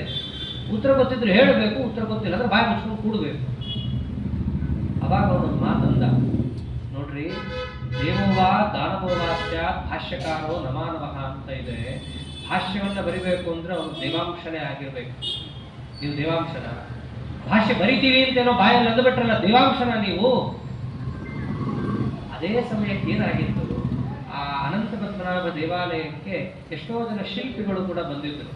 ಆಚಾರ್ಯರು ಆ ಪೀಠದಲ್ಲಿ ಕೂತ್ಕೊಂಡು ಪ್ರವಚನ ಮಾಡ್ತಿರೋದು ನೋಡಿ ಅವ್ರಿಗೆ ಆಶ್ಚರ್ಯ ಆಗೋಯ್ತು. ಆಚಾರ್ಯರಿದ್ದಲ್ಲೇ ಓಡಿ ಬರ್ತಾರೆ, ಆಚಾರ್ಯರಿಗೆ ನಮಸ್ಕಾರ ಹಾಕಿದ್ರು. ಅವ್ರು ಅಂದ್ಕೊಂಡ್ರು, ನಾವು ಪ್ರತಿಮಾಶಾಸ್ತ್ರದಲ್ಲಿ ನೋಡ್ತಾ ಬಂದಿದ್ವಿ, ಇಂತಿಂಥ ಲಕ್ಷಣ ಇಂತಿಂಥ ಪ್ರತಿಮೆಗಿರುತ್ತೆ, 32 ಲಕ್ಷಣಗಳಿರುತ್ತೆ ಒಂದು ಪ್ರತಿಮೆಯನ್ನು ಕೆತ್ತಕ್ಕೆ ಅಂತ. ಅವರ ಅವಾಗದನ್ನು ನೋಡಿ ಅಂತಾರೆ, ಪ್ರಾಜ್ಞೇರ್ ಮಹಾಪುರುಷ ಸರ್ವ ಲಕ್ಷಣೈ ಸಂಪನ್ನ ದೇಹೋಯಮಿತೀರಿತೆ ಪ್ರಭೌ. ಭಾಷ್ಯಕಾರ ಇರಲಿ, ಸಾಮಾನ್ಯ ದೇವತೆ ಪಕ್ಕಕ್ಕಿಡೋಣ, 32 ಲಕ್ಷಣಾನ್ವಿತವಾಗಿ ಯಾವ ಒಂದು ಪ್ರತಿಮೆಯನ್ನು ನಾವು ನಿರ್ಮಾಣ ಮಾಡಬೇಕು ಅಂತ ಅನ್ಕೋತೀವೋ ಅದಕ್ಕೆ ಮಾಡೆಲ್ನ ನಾವು ಒಂದು ಮಾಡಿಟ್ಕೋತೀವಿ. ಆದರೆ ಆಚಾರ್ಯರನ್ನು ನೋಡಿದ್ರೆ ಮಾಡೆಲ್ಲೇ ಬೇಡ, ಇವರೇ ಆಗಿದ್ದಾರೆ. 1-2 ಲಕ್ಷಣಗಳಿದ್ದರೇನೆ ಒಂದು ದೊಡ್ಡ ಪ್ರತಿಭಾಶಾಲಿ. 18-20ಕ್ಕೆ ಹೋದ್ರೆ ದೇವಾದಿ ದೇವತಾ, ಅಂತಹದ್ದು 32 ಲಕ್ಷಣಗಳು ಇವರು ಇರೋದ್ರಿಂದಾಗಿ ನೀವು ದೇವತೆಗಳೇನ್ರಿ ಭಾಷ್ಯ ಬರೆಯಕ್ಕೆ ಅಂತ ಕೇಳಿದ್ರಲ್ಲ, ಬರೀ ದೇವತೆಗಳಲ್ಲ ಜಗದ್ಗುರುಗಳು ಇವರು ಅಂತ ಅಲ್ಲಿರೋ ಶಿಲ್ಪಿಗಳು ಬಂದು ಹೇಳ್ಬಿಟ್ಟು ಆಯ್ತಲ್ಲ. ನೀವು ದೇವತೆಗಳ ಅಂತಂದ ಅದು ಮುಗಿದು ಹೋಯ್ತು ವಾಕ್ಯಾರ್ಥ, ಲಕ್ಷಣಾನ್ವಿತರ ಅದು ಆಗೋಯ್ತು. ಅವ್ರ ಶಿಷ್ಯರಿಗೆ ಕರ್ಕೊಳ್ಳೋಕ್ಕಾಗಲಿಲ್ಲ. ಇವರೇನು ದೇವತೆಗಳು? ನಮ್ಮ ಗುರುಗಳು ಕೂಡ ಒಳ್ಳೆ ದೇವತೆಗಳೇ. ಅದು ಭಾಷ್ಯದ ವಾಕ್ಯಾರ್ಥ ದಾಟಿ ಹೊರಟೋಯ್ತು, ಸೂತ್ರಾರ್ಥ ಹೇಳೋದನ್ನು ದಾಟಿ ಹೊರಟೋಯ್ತು. ಅದು ವೈಯಕ್ತಿಕವಾಗಿ ಎಲ್ಲೆಲ್ಲೋ ಪರಿವಸಾನ ಆಗೋಯ್ತು. ನಿಮ್ಮ ಗುರುಗಳಿಗೆ 32 ಲಕ್ಷಣ, ಅದು ನಮ್ಮ ಗುರುಗಳಿಗೂ ಲಕ್ಷಣ ಇದೆ. ಒಬ್ಬರಿಗೂ ಶಾಸ್ತ್ರ ಗೊತ್ತಿಲ್ಲ, ಶಿಲ್ಪಶಾಸ್ತ್ರ ಗೊತ್ತಿಲ್ಲ, ಎಲ್ಲ ತೆಕ್ಕೊಂಡ್ರು. ನಮ್ಮ ಗುರುಗಳಿಗೆ ಹಾಗಿದೆ ಹೀಗಿದೆ. ಆಚಾರ್ಯರೇ ಬೈದು ಬಿಡ್ತಾರೆ, ಅದು ಲಕ್ಷಣ ಅಲ್ಲ, ಹಾಗಿರೋದೆಲ್ಲ ತಪ್ಪು. ನಮ್ಮ ಗುರುಗಳು ಪೃಷ್ಠಭಾಗ ದೊಡ್ಡದಿದೆ, ಅದು ದೊಡ್ಡದಿದೆ, ಇವೆಲ್ಲ ಲಕ್ಷಣವೇ. ಸ್ಫಿಗ್ದೂಷಣಾನಿ ಪ್ರತಿಪಾದಯತ್ಯಲಂ ಸಂಪೂರ್ಣ ಸಂಖ್ಯೆಶ್ಚತು ಲಕ್ಷ್ಮಶಾಸ್ತ್ರದ. ಅದೇ ಲಕ್ಷಣ ಶಾಸ್ತ್ರದಿಂದಲೇ ನಿಮ್ಮ ಗುರುಗಳಿಗಿರೋದು ಎಲ್ಲವೂ ಅವಲಕ್ಷಣ. ನನ್ನ ದೈತ್ಯರಿಗಿರೋ ಲಕ್ಷಣ ಅದೊಂದು ತೋರಿಸ್ಕೊಟ್ಬಿಟ್ರು. ಆಯ್ತಲ್ಲ, ಯಾರನ್ನ ಬೈಯಕ್ಕೆ ಬಂದಿದ್ರು ಬೈದಿದ್ದು ಯಾಕಪ್ಪ ಅನ್ನೋ ಹಾಗೆ ಆಗೋಯ್ತು ಅವ್ರ ಸ್ಥಿತಿ. ಶಿಲ್ಪಿಶಾಸ್ತ್ರಗಳಿಂದ ಅವಮಾನ ಆಯಿತು. ಅಲ್ಲಿದ್ದಂತಹ ಜನರು ಬೈಕೋತಾ ಇದ್ದಾರೆ, ಒಳ್ಳೆ ಪ್ರವಚನ ನಡೀತಿತ್ತು, ಮತ್ತೆ ಬಾಯಿ ಹಾಕಿ ಹಾಳು ಮಾಡಿದೆ ಅಂತ ಎಲ್ಲರಿಂದ ಬೈಸ್ಕೊಂಡ ಮೇಲೆ ತಾನು ಸುಮ್ಮನಿರಕ್ಕಾಗದೆ ಬಂದವ್ರು ಏನ್ ಮಾಡ್ತಾರೆ, ಗದ್ದಲ ಮಾಡಿದ್ದು ಇಷ್ಟೇ. ಅವನು ಒಬ್ಬರೇ ಸಿಗಿ ನಿಮ್ ದಂಡ ಮುರಿದು ಹಾಕ್ತೀನಿ, ನೋಡ್ತಾ ಇರಿ ನಮ್ಮ ಸಾಹಸ ಇಲ್ಲ ಅಂತೆಲ್ಲ ಹೀಗೆ ಪ್ರತಿಜ್ಞೆಯನ್ನು ಮಾಡಿ ನಿಂದ ಹೊರಟೋಗ್ಬಿಡ್ತಾರೆ. ಆಚಾರ್ಯರು ಬಿಟ್ಟುಬಿಟ್ರು. ಅನಂತ ಶಯನದಲ್ಲಿ ಅನಂತ ಪದ್ಮನಾಭನಿಗೆ ನಮಸ್ಕಾರವನ್ನು ಮಾಡಿ ಮುಂದಿನ ಕ್ಷೇತ್ರಕ್ಕೆ ಅವರು ಹಾಗೆ ಹೊರಟರು. ಸಂಚಾರತ್ವೇನ ಕನ್ಯಾಕುಮಾರಿಗೆ ಹೋಗಿ ಅಲ್ಲಿ ಕನ್ಯಕಾ ತೀರ್ಥದಲ್ಲಿ ಸ್ನಾನವನ್ನು ಮಾಡಿ, ಹಾಗೆ ಮುಂದೆ ಧನುಷ್ಕೋಟಿಗೆ ಹೋಗಿ ಧನುಷ್ಕೋಟಿಯಲ್ಲಿ ಸ್ನಾನ ಮಾಡಿ, ಅಲ್ಲಿ ಏನು ರಾಮನಾಥೇಶ್ವರ ರುದ್ರದೇವರು ಏನು ರಾಮಚಂದ್ರ ದೇವರಿಂದ ಪ್ರತಿಷ್ಠಿತರಾಗಿದ್ದಾರೋ ಆ ರುದ್ರಾಂತರ್ಗತನಾದಂತಹ ರಾಮಚಂದ್ರ ದೇವರು ಹಾಗೆ ಲಕ್ಷ್ಮೀ ನರಸಿಂಹದೇವರಿಗೆ ನಮಸ್ಕಾರ ಮಾಡಿ ಒಬ್ಬರೇ ದಂಡವನ್ನು ಹಿಡ್ಕೊಂಡು ಆಚಾರ್ಯರು ರಸ್ತೆಯಲ್ಲಿ ಬರ್ತಾ ಇದ್ದಾರೆ ರಾಮೇಶ್ವರದಲ್ಲಿ. ಎದುರಿಗೆ ಇವನು ಬಂದ. ಆವಾಗ ಎಷ್ಟೋ ತಿಂಗಳುಗಳಾಗೋಗಿದೆ, ಕುದಿತಾ ಇದ್ದ, ಸಿಟ್ಟು ಅಂದ್ರೆ ಸಿಟ್ಟು. ಆಚಾರ್ಯರು ಒಬ್ಬರೇ ಕಂಡಿದ್ದು ನೋಡ್ದ, ಎದುರಿಗೆ ಅವನು ಬರ್ತಾ ಇದ್ದ. ಅವಾಗ ಆಚಾರ್ಯರೇ ಬರ್ತಾರೆ ಎದುರಿಗೆ, ಅವನ ಎದುರಿಗೆ ದಂಡವನ್ನು ಹಿಂಗೆ ತೋರಿಸ್ತಾರೆ. ದಂಡಂ ಪ್ರಕಾಶೈಷ ಹಸನ್ನ ಭಾಷತ. ಅವನೆದುರಿಗೆ ದಂಡವನ್ನು ತೋರಿಸಿ ಆಚಾರ್ಯರೇ ನಗುತ್ತಾ ಮಾತಾಡ್ತಾರೆ. ಏನಪ್ಪಾ ನೀನೋ ಅವತ್ತು ಹೇಳಿದ್ದೆ ಒಬ್ಬರೇ ಸಿಗು, ದಂಡ ಮುರಿತೀನಿ ಅಂತ ಹೇಳಿದ. ನೋಡು ಇದೇ ದಂಡ, ಮುರಿದ್ರೆ ಮುರಿ. ಏನು ಮಡಿಕೋಲೋದಕ್ಕೂ ಮುರಿದೆ ಇದು.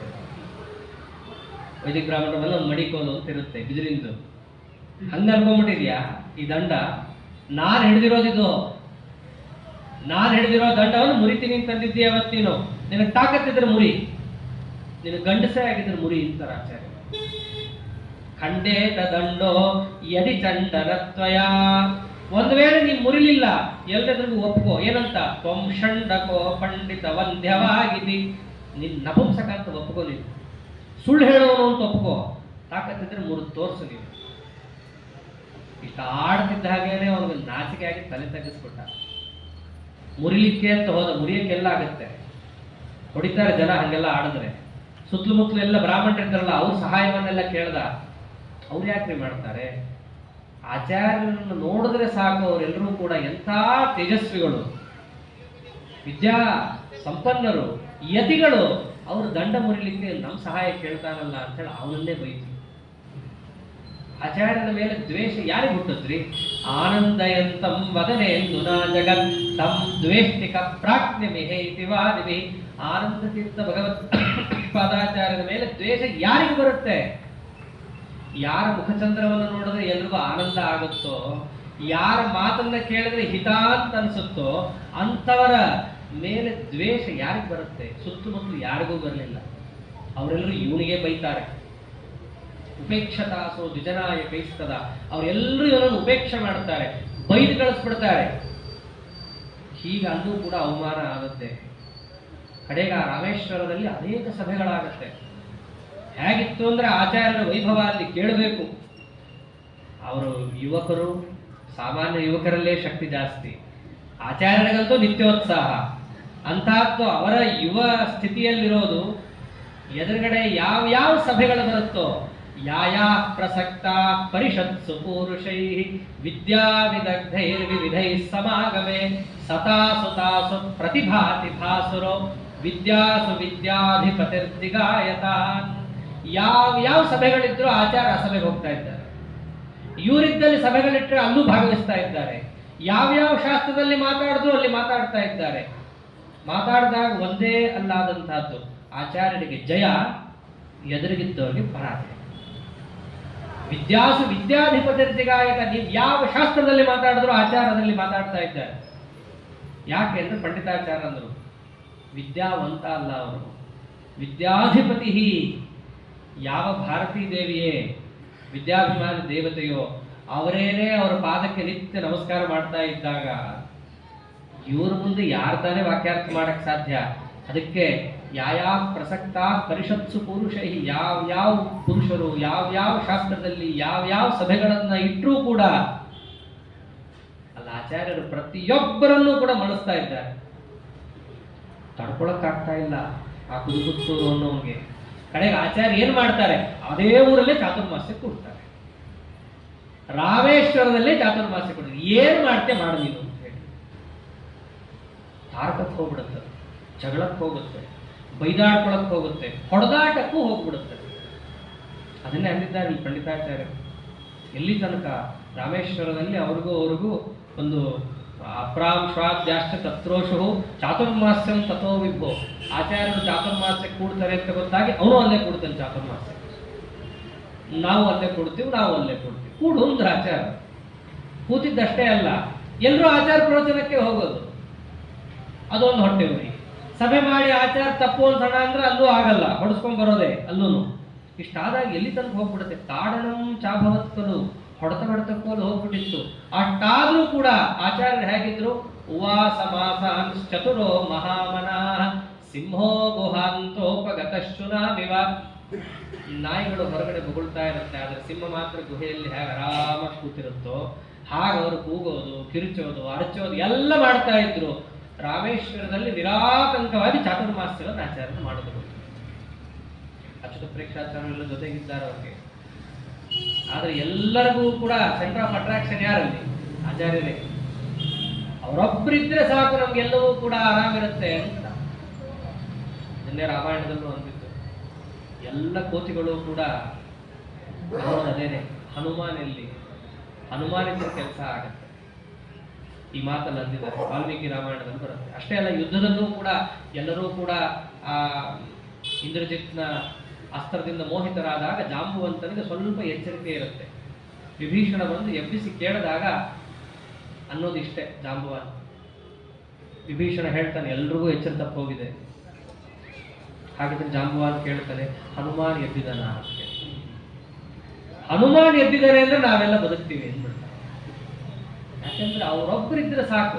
ಬುದ್ಧಿರ್ಬಲಂ ಯಶೋಧೈರ್ಯಂ ಹನುಮತ್ ಸ್ಮರಣಾಂತರೇ. ಅವರೊಬ್ಬರಿದ್ರೆ ಸಾಕು, ನಮ್ಗೆಲ್ಲ ನಡೆದೋಗುತ್ತೆ ಅಂತ. ಹಾಗ ಆಚಾರ್ಯರು ಒಬ್ಬರಿದ್ರು ಪ್ರತಿಯೊಬ್ಬರೂ ಕೂಡ ಆನಂದವಾಗಿತ್ತು. ಹೀಗೆ ಆ ರಾಮೇಶ್ವರದಿಂದ ಮುಂದೆ ಚಾತುರ್ಮಾಸ್ಯವನ್ನು ಮುಗಿಸ್ಕೊಂಡು ಶ್ರೀರಂಗ ಕ್ಷೇತ್ರಕ್ಕೆ ಬಂದು ಅಲ್ಲಿ ರಂಗನಾಥನ ದರ್ಶನವನ್ನು ಅವರು ಮಾಡಿ ಹಾಗೆ ಮುಂದಕ್ಕೆ ಬರೆದ ಶ್ರೀಮುಷ್ಣ ಮುಂತಾದವುಗಳ ಮೇಲೆ ಬರಬೇಕಲ್ಲ, ಆ ಶ್ರೀಮುಷ್ಣಕ್ಕೆ ಬಂದಿದ್ದಾರೆ. ಅವಳು ಗರ್ಭಿಣಿ ಸ್ತ್ರೀ, ಅವಳು ನೀರು ತರಬೇಕು, ನೀರು ತರಕ್ಕೆ ಆಗ್ತಾ ಇಲ್ಲ. ಅವಾಗ ಆಚಾರ್ಯರು ಅವಳ ಮೇಲೆ ಕಾರುಣ್ಯದಿಂದ ತಮ್ಮ ದಂಡವನ್ನು ಒತ್ತಿ ಬಿಡ್ತಾರೆ. ದಂಡವನ್ನು ಒತ್ತಿ ಅದರಿಂದ ನೀರನ್ನು ಮೇಲೆ ತರ್ತಾರೆ. ಶ್ರೀಮುಷ್ಣದಲ್ಲಿ ಈಗಲೂ ನೋಡ್ಬೋದು, ದಂಡ ತೀರ್ಥ ಅಂತ ಇದೆ, ಅದು ಜಾಗ ಇದೆ. ನಮ್ಮ ದುರಾದೃಷ್ಟ ಎಷ್ಟಿದೆ ಅಂತಂದ್ರೆ ಅಲ್ಲಿರೋದನ್ನ ನೀರೇ ಇಲ್ಲ, ಹೇಳಿದ್ರಲ್ಲ. ಜಾಗ ಅಂತೂ ಇದೆ ನಮ್ಮ ಪುಣ್ಯಕ್ಕೆ, ಅಲ್ಲಿ ಹೂಳು ತುಂಬ ಹೋಗಿದೆ. ಅದನ್ನು ತೆಗೆಸಿ ಸರಿಯಾಗಿರೋ ಸರೋವರವನ್ನು ಮಾಡಿದ್ರೆ, ನಮ್ಮ ಆಚಾರ್ಯರು ಅಲ್ಲಿ ನಿರ್ಮಾಣ ಮಾಡಿದ ಸರೋವರ ಅದು ಅಂತ ಎಷ್ಟೋ ಜನ ಹೋಗ್ತಾರೆ, ಅಲ್ಲಿ ಅವಘಾತ ಸ್ನಾನ ಮಾಡ್ತಾರೆ, ಪುಣ್ಯ ಸಂಪಾದನೆ ಮಾಡ್ಕೊಂಡು ಬರ್ತಾರೆ. ಆದ್ರೆ ನಮ್ಮ ದುರ್ದೈವ ಅದನ್ನು ಬಿಟ್ಟು ಇದೆಲ್ಲ ಮಾಡ್ತೀವಿ. ಎಲ್ಲೆಲ್ಲೋ ಕಟ್ಟಡ ಕಟ್ಕೊಂಡು ಕೂತಿರ್ತೀವಿ, ಅದನ್ನು ಉದ್ಧಾರ ಮಾಡಬೇಕು ನಾವೆಲ್ಲ. ಹಾಗೆ ಆ ದಂಡತೀರ್ಥವನ್ನು ಆಚಾರ್ಯ ನಿರ್ಮಾಣ ಮಾಡ್ತಾರೆ ಶ್ರೀಮುಷ್ಣ ಕ್ಷೇತ್ರದಲ್ಲಿ. ಅಷ್ಟೇ ಅಲ್ಲ, ಅಲ್ಲೊಬ್ಬ ಯೋಗಿ ಇರ್ತಾನೆ. ಅವನ ಆಚಾರ್ಯನ ಮುಂದೆ ಹೋಗಿ, ನನಗೆ 30 ವರಾಹ ಮಂತ್ರ ಗೊತ್ತು ಅಂತ. ವರಾಹ ಮಂತ್ರಗಳು ಅಂತಂದ್ರೆ ಬಹಳ ಕಠಿಣ, ಅದು ತುಂಬಾ ಬೇಕು ಶಕ್ತಿ ವರಾಹ ಮಂತ್ರವನ್ನು ಜೀರ್ಣ ಮಾಡ್ಕೊಳ್ಳೋಕ್ಕೆ. ಅಂತಾದ್ರೆ 30 ವರಾಹ ಮಂತ್ರ ಅಂತಾರೆ. ಆಚಾರ್ಯರಿಗೆ ಹೋಗಿ ಇವನು 30 ವರಾಹ ಮಂತ್ರನ, ಅವರು 70, 90, 100 ಕೋಟಿ ಮಹಾಮಂತ್ರಗಳನ್ನು ಜಪ ಮಾಡುವಂಥವ್ರು. ಅವನ ಎದುರಿಗೆ ಹೋಗಿ ವರಾಹ ಮಂತ್ರ ಹೇಳಿದ್ರೆ ಅವನಿಗೂ ಮಿಗಿಲಾದಷ್ಟನ್ನು ಹೇಳಿ ಅವನು ಗೋವಿಂದ ನಮಸ್ಕಾರ ಮಾಡಿಬಿಟ್ಟ ಆಚಾರ್ಯರಿಗೆ. ಹೀಗೆಲ್ಲ ನಾನಾ ಚರಿತ್ರೆಗಳನ್ನ ಆಚಾರ್ಯರಲ್ಲಿ ತೋರಿಸ್ತಾ ದಾರಿಯಲ್ಲಿ ಕ್ರಮೇಣ ಅವರು ಯಾವ ಪಯಸ್ವಿನಿ ತೀರಕ್ಕೆ ಮೊದಲು ಹೋಗಿದ್ರೋ ಅದೇ ಪಯಸ್ವಿನಿ ತೀರದಲ್ಲಿರುವ ದೇವಾಲಯಕ್ಕೆ ಬರ್ತಾರೆ. ಮತ್ತೆ ಒಂದು ಪ್ರದಕ್ಷಿಣೆ ಆಯ್ತಲ್ಲ, ಪೂರ್ಣ ಉಡುಪಿಯಿಂದ ಕೆಳ ತನಕ ರಾಮೇಶ್ವರಕ್ಕೆ ಹೋಗಿ ಶ್ರೀರಂಗದ ಮೂಲಕ ಪುನಃ ಮತ್ತೆ ಪಯಸ್ವಿನಿ ತೀರಕ್ಕೆ ಬಂದಿದ್ದಾರೆ. ಅಲ್ಲೊಂದು ದೇವಾಲಯ. ಆಚಾರ್ಯರ ಕೀರ್ತಿ ಆಗಲೇ ಎಷ್ಟು ಹರಡು ಬಿಟ್ಟಿತ್ತು ಅಂತಂದ್ರೆ, ಈಗ ಚಂದ್ರ ಎಲ್ಲಾರ ಮನೆಗೆ ಹೋಗಿ ನಾ ಬಂದೆ ಅಂತ ಹೇಳ್ಬೇಕಾಗಿಲ್ಲ. ಸೂರ್ಯನೂ ಅಷ್ಟೇ ನಾ ಬಂದೆ ಅಂತ ಹೇಳ್ಬೇಕಾಗಿಲ್ಲ. ಎಲ್ಲೋ ಒಂದ್ ಕಡೆ ಇದ್ರೆ ಸಾಕು, ಅವನ ಪ್ರಕಾಶ ಎಲ್ಲಾ ಕಡೆ ಹೋಗ್ಬಿಟ್ಟು ಹೇಳುತ್ತಲ್ಲ, ಸೂರ್ಯ ಬಂದಿದ್ದಾನೆ ಎದ್ದೇಳು ಅಂತ. ಹಾಗೆ ಆಚಾರ್ಯರು ಎಲ್ಲೂ ಯಾವ ಊರಿಗೂ ಹೋಗೇ ಇರಲಿಲ್ವೋ, ಆ ಊರಲ್ಲೂ ಅವ್ರ ಚರಿತ್ರೆ, ಕೀರ್ತಿ, ಅವರ ವಿದ್ಯಾ ವೈಭವ ಎಲ್ಲ ಹರಡೋಗಿತ್ತು. ಪಯಸ್ವಿನಿ ತೀರಕ್ಕೆ ಮೊದಲನೇ ಸರ್ತಿ ಬಂದಾಗ ಯಾರೂ ಇರಲಿಲ್ಲ. ಅದೇ ಪಯಸ್ವಿನಿ ತೀರಕ್ಕೆ ಒಂದು ರೌಂಡ್ ಹಾಕೊಂಡ್ ಬರೋದ್ರೊಳಗೆ ಇಡೀ ಜಗತ್ತು ಸುದ್ದಿ ಮುಟ್ಟೋಗಿದೆ. ಆನಂದ ತೀರ್ಥರು ಒಬ್ಬರಿದ್ದಾರಂತೆ, ದೊಡ್ಡ ಯತಿಗಳು, ದೊಡ್ಡ ಪಾಠ ಪ್ರವಚನಾಚಾರ್ಯರು. ಅವ್ರ ಎದುರಿಗೆ ನಿಂತರೆ ಯಾರಿಗೂ ಕೂಡ ಗೆಲ್ಲೋ ಮಾತಿರ್ಲಿ, ಸರಿಯಾಗಿ ಸ್ವಲ್ಪ ಹೊತ್ತು ಮಾತು ಕೂಡ ಆಡಕ್ಕಾಗಲ್ಲ. ಅಂತಹ ದೊಡ್ಡ ಯತಿಶ್ರೇಷ್ಠರು ಬಂದಿದ್ದಾರೆ ಎಂದು ಸುದ್ದಿ ಗೊತ್ತಾಗ್ತಿರ್ಲಿಕ್ಕೇನೆ ಸಾಕು. ಆ ಊರಿನಲ್ಲಿದ್ದ ದೊಡ್ಡ ಬ್ರಾಹ್ಮಣರೆಲ್ಲ ಬಂದ್ಬಿಟ್ಟಿದ್ದಾರೆ ನೋಡಕ್ಕೆ, ವಿದ್ಯಾವಂತರು. ಅವರೇನು ಅಂತಿಂತವರಲ್ಲ. ಅಧೀತ್ಯ ಧರ್ಮೇಣ ಷಡಂಗಮಾಗಮಂ ತದರ್ಥ ಸಂವರ್ಣನ ನಿರ್ಣಯಾನ್ವಿತಾ ಪ್ರಾಪುರ್ದ್ವಿಜೇಂದ್ರಾಸ್ತಮ ಪೂರ್ವ ಪೂರುಷಂ ಜಿಜ್ಞಾಸವ ಸುಪ್ರಥಿತಂ ಜಗತ್ರಯೇ. ಏನೋ ಏನೂ ತಿಳಿಯದಂತಹ ಹೆಸರನ್ನ ಕೇಳಿಕೊಂಡು ದೊಡ್ಡವರಂತೆ ಹಂಗಂತೆ ಹಿಂಗಂತೆ ಅಂತ ಸುದ್ದಿ ಕೇಳಿಕೊಂಡು ಬಂದವರಲ್ಲ. ಕ್ರಮವತ್ತಾಗಿ ಗುರುಗಳ ಹತ್ರ ಹೋಗಿ ಸಾಂಗ ಷಡಂಗ ವೇದಾಧ್ಯಯನವನ್ನು ಮಾಡಿದ ದೊಡ್ಡ ದೊಡ್ಡ ವಿದ್ವಾಂಸರು, ಅಪೂರ್ವ ಪುರುಷರು ಬಂದಿದ್ದಾರಂತೆ, ಸರ್ವಲಕ್ಷಣ ಸಂಪನ್ನರಂತೆ, ಸಮಸ್ತ ಶಾಸ್ತ್ರವನ್ನು ಬಲ್ಲವರಂತೆ. ಇವರ ಹತ್ರ ನಾವು ಹೋಗಿ 2 ಅಕ್ಷರ ಕೇಳೋಣ ಅಂತ ಜಿಜ್ಞಾಸುಗಳಾಗಿ ಎಲ್ಲಾ ವಿದ್ವಾಂಸರು ಆಚಾರ್ಯರ ದೇವಾಲಯಕ್ಕೆ ಧಾವಿಸಿ ಬಂದಿದ್ದಾರೆ. ಬರೀ ವಿದ್ವಾಂಸರಷ್ಟೇ ಅಲ್ಲ, ಆ ಊರಿನಲ್ಲಿದ್ದಂತಹ ಸಾಮಾನ್ಯ ಆಬಾಲ ವೃದ್ಧರು ಬಂದಿದ್ದಾರೆ. ಸ್ತ್ರೀಯರು, ಮುತ್ತೈದೆಯರು, ವೃದ್ಧರು ಎಲ್ಲರೂ ಕೂಡ ಅಲ್ಲಿ ಯಾತಕ್ಕೆ ಬಂದಿದ್ದು? ಸುಸ್ಮಿತೇಂದು ಮರವಿಂದ ಲೋಚನಂ ಸ್ವರ್ಣವರ್ಣಮತಿ ಭದ್ರ ಭಾಷಣಂ ವೀತಭೂಷಮಪಿ ವಿಶ್ವಭೂಷಣಂ ತಂ ದಿದೃಕ್ಷುರಲಮಾಪತಜ್ಜನ. ಅಲ್ಲಿ ನಡೆದದ್ದನ್ನು ಹಾಗೆ ಚಿತ್ರಿಸ್ತಾರೆ ಪಂಡಿತಾಚಾರ್ಯರು. ಮುಗಿಬಿದ್ದರು ಅಂತೀವಲ್ಲ, ತುಂಬಾ ರಶ್ ಆದರೆ ಶಬ್ದವನ್ನ ಅದನ್ನೇ ಹೇಳ್ತಾರೆ, ತಮ್ ದಿದೃಕ್ಷು ಅಲಂ ಆ ಪತ.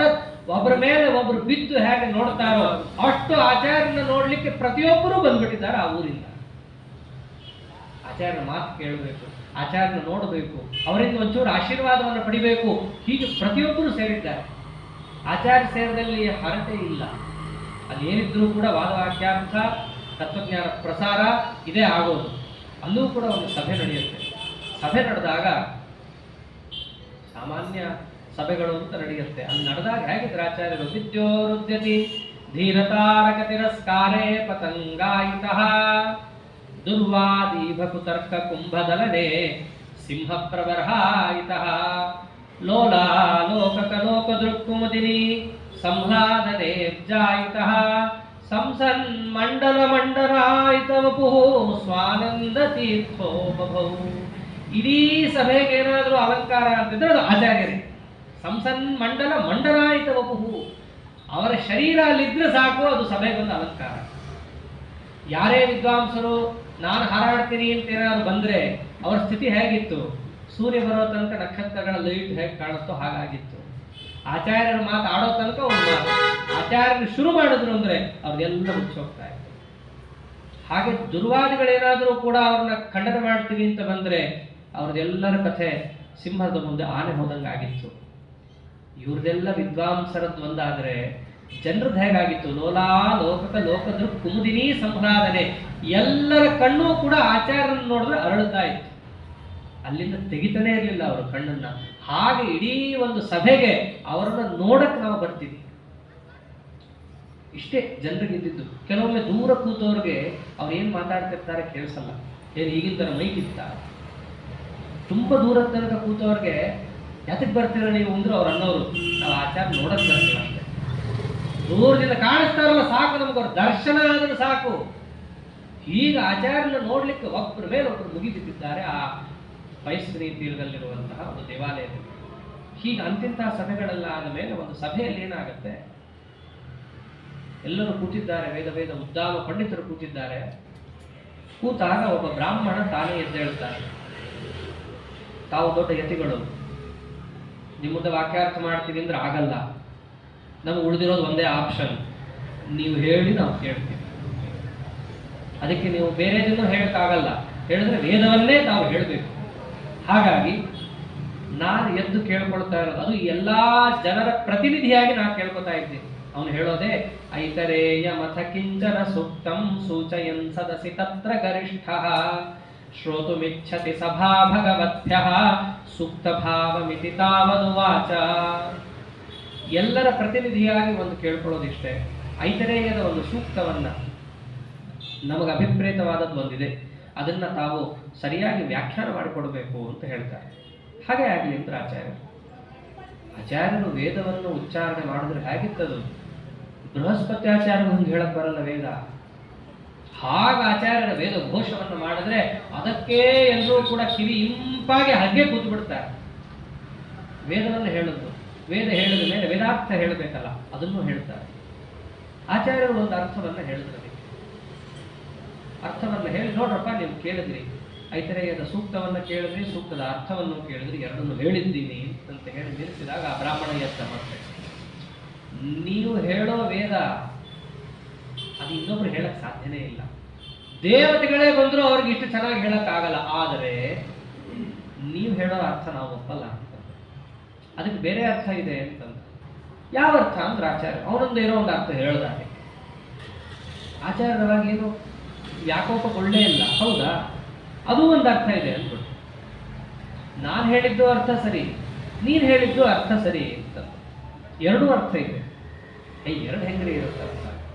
ಒಂದು ವಾಕ್ಯಕ್ಕೆ ಒಂದು ಅರ್ಥ ಇರುತ್ತೆ, ಎರಡೆರಡು ಹೇಗೆ? ಇಲ್ಲಪ್ಪ, ಅದೊಂದು ಲಕ್ಷಣ. ಸ್ಯಾಪ್ತತೆರ್ಥಮಪಿ ಸಂಭವಿತಾರ್ಥ ತ್ರ್ಯರ್ಥತಾಂ ಶ್ರುತಿಷು ವಿತ್ತದಶಾರ್ಥಂ ಭಾರತಂ ನನು ಶತಾರ್ಥಮಪಿ ಸ್ಯಾತ್ ವೈಷ್ಣವಂ ಪದ ಸಹಸ್ರತಯಂ ಹಿ. ನೋಡಿ, ಯಾವತ್ತು ವೇದಗಳಿಗೆ 3 ಅರ್ಥ ಇರುತ್ತೆ. ಮಹಾಭಾರತಕ್ಕೆ ಕನಿಷ್ಠ ಒಂದೊಂದು ಶ್ಲೋಕಕ್ಕೆ 10 ಅರ್ಥ ಇದೆ. ಹಾಗೇನೆ ವಿಷ್ಣು ಸಹಸ್ರನಾಮದ ಒಂದೊಂದು ಭಗವನ್ ನಾಮಧೇಯಕ್ಕೂ ಕೂಡ ಕನಿಷ್ಠ 100 ಅರ್ಥ ಇದೆ. ಹಿಂಗೆ ಶಾಸ್ತ್ರದಲ್ಲೇ ಇದೆ. ಹಾಗಾಗಿ ಶ್ರುತಿಗೆ 3 ಅರ್ಥ ಇದ್ದಾಗ ಕನಿಷ್ಠ ನಾನೊಂದು ಅರ್ಥ ಹೇಳಿದೆ, ನೀನೊಂದು ಅರ್ಥ ಹೇಳಿದೆ ಅಂದ್ರೆ ತಪ್ಪೇನು? 3 ಅರ್ಥ ಇದೆ ಅಂದ್ರೆ ಪರಸ್ಪರ ಹೊಂದಾಣಿಕೆ ಆಗುವ ಅರ್ಥ ಅಂತ, ವಿರುದ್ಧವಾದದ್ದು ಅಂತ ಅರ್ಥ ಅಲ್ಲ. ದ್ವೈತನು ಒಂದರ್ಥ, ಅದ್ವೈತನು ಒಂದರ್ಥ ಅಂತ ಅಲ್ಲ. ಒಂದಕ್ಕೊಂದಕ್ಕೆ ಸಂಗತವಾದಂತಹ ಸಂಬಂಧ ಕೊಡುವಂತಹ 3 ಅರ್ಥಗಳು, ಒಂದು ಆದಿದೈವಿಕ, ಆದಿಭೌತಿಕ, ಆಧ್ಯಾತ್ಮಿಕ ಅಂತ ಹೀಗೆ ಅರ್ಥಗಳು ಇರ್ತಾವೆ. ಹಾಗಾಗಿ ನಾನು ಹೇಳಿದ್ದು ಸರಿ, ನೀವು ಹೇಳಿದ್ದು ಸರಿ ಅಂತಂದಾಗ ಅವ್ರಿಗೇನು ಮಾತಾಡೋಕ್ಕಾಗಲಿಲ್ಲ. ಆದರೆ ಆಚಾರ್ಯ ಹೇಳಿದ ಒಂದು ಮಾತು ಗಟ್ಟಿ ಹಿಡ್ಕೊಂಡ್ಬಿಟ್ರು. ಶ್ರುತಿಗೆ 3 ಅರ್ಥ ಇದೆ, ಅದು ಯಾಕೆ ತಪ್ಪು, ಇದ್ರ ಬಗ್ಗೆ ಮಾತೇ ಇಲ್ಲ. ಕಡೆಗೆ ಒಂದು ಮಾತು ಅಂದುಬಿಟ್ರಲ್ಲ, ವಿಷ್ಣು ಸಹಸ್ರನಾಮದ ಒಂದೊಂದು ಶಬ್ದಕ್ಕೂ 100 ಅರ್ಥ ಇದೆ. ಯಾರು ಹೆಂಗ್ರಿ? ಅವೆಲ್ಲ ಸುಮ್ಮನೆ ಹೇಳ್ತಿರ್ತಾರೆ, 100 ಅರ್ಥ ಇದೆ, 1000 ಅರ್ಥ ಇದೆ, ಅವೆಲ್ಲ ಅರ್ಥವಾದ. ಅದಕ್ಕೆಲ್ಲ ಹೊಗಳುತ್ತಿರ್ತಾರೆ ಅಷ್ಟೇ. ಈ ವಿದ್ವಾಂಸರಿಗೆ ಸಾಮಾನ್ಯ ಅಂದ್ಕೊಂಡ್ರ ಅಸಾಧ್ಯ ಇದ್ದಾರೆ, ಚತುಶಾಸ್ತ್ರ ಕೋವಿದರಿದ್ದಾರೆ, ಇವರು ಬಂದ್ರೆ ಸಾಕು ಜನರೆಲ್ಲ ಮುಖಿ ಹೊಗಳ್ತಾ ಇರ್ತಾರೆ ಅಷ್ಟೇ. ಹೊಗಳಿಕೆಗೆಲ್ಲ ಯಾವಾಗಲೂ ಪೂರ್ಣ ಬೆಲೆ ಇಲ್ಲ. ಅದರ ತಾತ್ಪರ್ಯ ಏನು? ಒಳ್ಳೆಯವರಿದ್ದಾರೆ, ಅಷ್ಟು ತಾತ್ಪರ್ಯ. ಹಾಗೆ 100 ಅರ್ಥ ಇದೆ ಅಂತಂದ್ರೆ 100 ಅರ್ಥ ಎಲ್ಲ ಇರಲ್ಲದು. ಆಚಾರ್ಯಂದು 100 ಅರ್ಥ ಇದೆ ಅಂತಂದ್ರು ಅವರು. ವಿಷ್ಣು ಸಹಸ್ರನಾಮದ ಒಂದೊಂದಕ್ಕೂ 100 ಅರ್ಥ ಇದೆ. 100 ಅರ್ಥ ಇದೆ, ಹೇಳಿ ನೋಡೋಣ. ಅದು ವಾದ ಎಲ್ಲಿಂದ ಎಲ್ಲೆಲ್ಲಿಗೂ ಹೋಗಿ ಕಡೆಗೆ ತುರ್ಸು ಮುರ್ಸು ವಾತಾವರಣ ಏರ್ಪಟ್ಟು 100 ಅರ್ಥ ಇದ್ರೆ ಹೇಳ್ರಿ. ಕೆಲವೊಮ್ಮೆ ನಮ್ಮ ಸ್ವಭಾವ ಹೇಗಿರಬೇಕು ಅನ್ನೋದನ್ನು ಆಚಾರ ಕಥೆಯಿಂದ ತಿಳ್ಕೋಬೇಕು. ಪ್ರಶ್ನೆ ಹೇಗೆ ಕೇಳ್ತಾರೋ ಉತ್ತರ ಹಾಕಿ ಕೊಡ್ಬೇಕು. ನಾವು ಯಾವಾಗಲೂ ಒಂದು ಟೆಂಪ್ಲೇಟ್ ಇಟ್ಕೊಂಡ್ಬಿಡ್ಬಾರ್ದು. ನಾನು ಹೀಗೆ ಮಾತಾಡೋನು, ನನ್ನ ಸ್ವಭಾವನೇ ಹೀಗೆ, ನಾನು ಅವ್ರಿಗೆ ಮಾತಾಡ್ತೀನಿ ಹಂಗೆಲ್ಲ ಅಲ್ಲ, ತಪ್ಪದು. ಪ್ರಶ್ನೆ ಕೇಳೋನು ಹೇಗೆ ಕೇಳ್ತಾನೋ ಉತ್ತರ ಹಾಗೆ ಕೊಡಬೇಕು. ಅಂದ್ರೆ ಮಾತ್ರ ಅದಕ್ಕೊಂದು ಅರ್ಥ. ಇಲ್ಲದಿದ್ರೆ ನೀವು ಕೊಡುವಂಥ ಸಾತ್ವಿಕ ಉತ್ತರಕ್ಕೆ ಬೆಲೆನೇ ಇರಲ್ಲ. ಯಾವಾಗ ಅವರು ಉದ್ದಟತನದಿಂದ 100 ಅರ್ಥ ಗೊತ್ತಿದ್ರೆ ಹೇಳ್ರಿ ಅಂತಂದ್ರು, ಇವರು ಹಾಗೆ ಉತ್ತರ ಕೊಟ್ಟರು ಆಚಾರ್ಯರು. ಖಂಡಿತ ನಾ ಹೇಳ್ತೀನಿ, ಅದನ್ನ ಹೇಳಿದಷ್ಟು ನೀವು ವಾಪಸ್ ಹೇಳಬೇಕು. ವರ್ಣಯಾಮಿ ತದಹಂ ಸಕಲಂಬಃ ಸೌಷ್ಠವಾದನು ವದಂತು ಭವಂತಃ. ನಾನು ಏನು ಹೇಳ್ತೀನೋ ಅದನ್ನಷ್ಟನ್ನು ಸೌಷ್ಠವಾದ ಚೆನ್ನಾಗಿ ವಾಪಸ್ ಅನುವಾದ ಮಾಡಬೇಕು, ಅಂದ್ರೆ ಮಾತ್ರ ನಾನು ಹೇಳ್ತೀನಿ. ಓ ಆಗ್ಲಿ ಅಂತಂದು. ಯಾಕಂದ್ರೆ ಅವ್ರಿಗೆ ಒಳ್ಳೆ ವಿಶ್ವಾಸ, ಇವರೆಲ್ಲ ಹೇಳ್ತಾರೆ 100 ಅರ್ಥ ಅಂತ. ಹೇಳಿ ಮೊದಲು, ಆಮೇಲೆ ಎಳಿಸ್ಕೊಳ್ಳೋಣ. ಇಷ್ಟು ಜನ ಇದ್ದೀವಿ, 100 ಜನ ಇದ್ದೀವಿ, ಒಬ್ರು 1 ಅರ್ಥ ನೆನ್ಪಿಟ್ಕೊಂಡ್ರೆ ಸಾಕಲ್ಲ ಅಂತ. ಕೆಲವೊಮ್ಮೆ ಮ್ಯಾಥಮೆಟಿಕ್ಸ್ ಏನೇನೋ ಅನರ್ಥ ಕಾರಣ ಆಗೋಗುತ್ತೆ. ಇಷ್ಟು ಜನ ಇದ್ದೀವಿ, ಒಬ್ರು 1 ನೆನ್ಪಿಟ್ಕೊಂಡ್ರೆ 100 ಹೇಳಕ್ಕಾಗಲ್ಲ ಅನ್ಕೊಂಡು ಅವರೆಲ್ಲರೂ ಕೂಡ ಓ ಅಂತೇಳಿ ಒಪ್ಕೊಂಡ್ಬಿಡ್ತಾರೆ. ಶುರು ಮಾಡಿದ್ರೆ ಆಚಾರ್ಯರು ಯಾವಾಗ ವಿಶ್ವಂ ವಿಷ್ಣುರು ವಷಟ್ಕಾರೋ ಭೂತ ಭವ್ಯ ಭವತ್ ಪ್ರಭು, ಮೊದಲನೇದು ವಿಶ್ವ ಶಬ್ದಾರ್ಥವನ್ನು ಆಚಾರ್ಯರು ವ್ಯಾಖ್ಯಾನ ಮಾಡಲಿಕ್ಕೆ ಶುರು ಮಾಡಿದ್ರೆ ಆ ಒಂದೊಂದಕ್ಕೂ ಕೂಡ ಪ್ರಕೃತಿ ಪ್ರತ್ಯಯಗಳನ್ನು ಹಚ್ಚಿ, ವ್ಯಾಕರಣ ಶಾಸ್ತ್ರವನ್ನು ಅದಕ್ಕೆ ಹಚ್ಚಿ, ತಾವು ಹೇಳಿದ ಪ್ರತಿಯೊಂದಕ್ಕೂ ಕೂಡ ಶ್ರುತಿ ಸ್ಮೃತಿಗಳ ಸಮ್ಮತಿಯನ್ನು ತೋರಿಸ್ತಾ, ಏನೋ ನಾ ಸುಮ್ಮನೆ ಬಾಯಿಗೆ ಬಂದಂಗೆ ಪದಗಳನ್ನು ಒಡೆದು ಜಜ್ಜಿ ಕುಟ್ಟಿ ಅರ್ಥ ತೆಗಿತಾ ಇಲ್ಲ, ಪ್ರತಿಯೊಂದೂ ಅರ್ಥವು ಶಾಸ್ತ್ರ ಸಮ್ಮತವಾಗಿದೆ ಅನ್ನೋದನ್ನು ತೋರಿಸ್ತಾ, ಒಂದೊಂದೇ ಶಬ್ದದ ಅರ್ಥಗಳು ಎಷ್ಟೆಷ್ಟಿದ್ದಾವೋ ಅದನ್ನು ತಿಳಿಸ್ತಾ ಹೋದರೆ ಅದು 1 ಆಯ್ತು, 10 ಆಯ್ತು, 20 ಆಯ್ತು, 50 ಆಯ್ತು, 60 ದಾಟುತ್ತಿರ್ಲಿಕ್ಕೇನೆ ಇನ್ನು 100 ಮುಟ್ಟಿಲ್ಲ.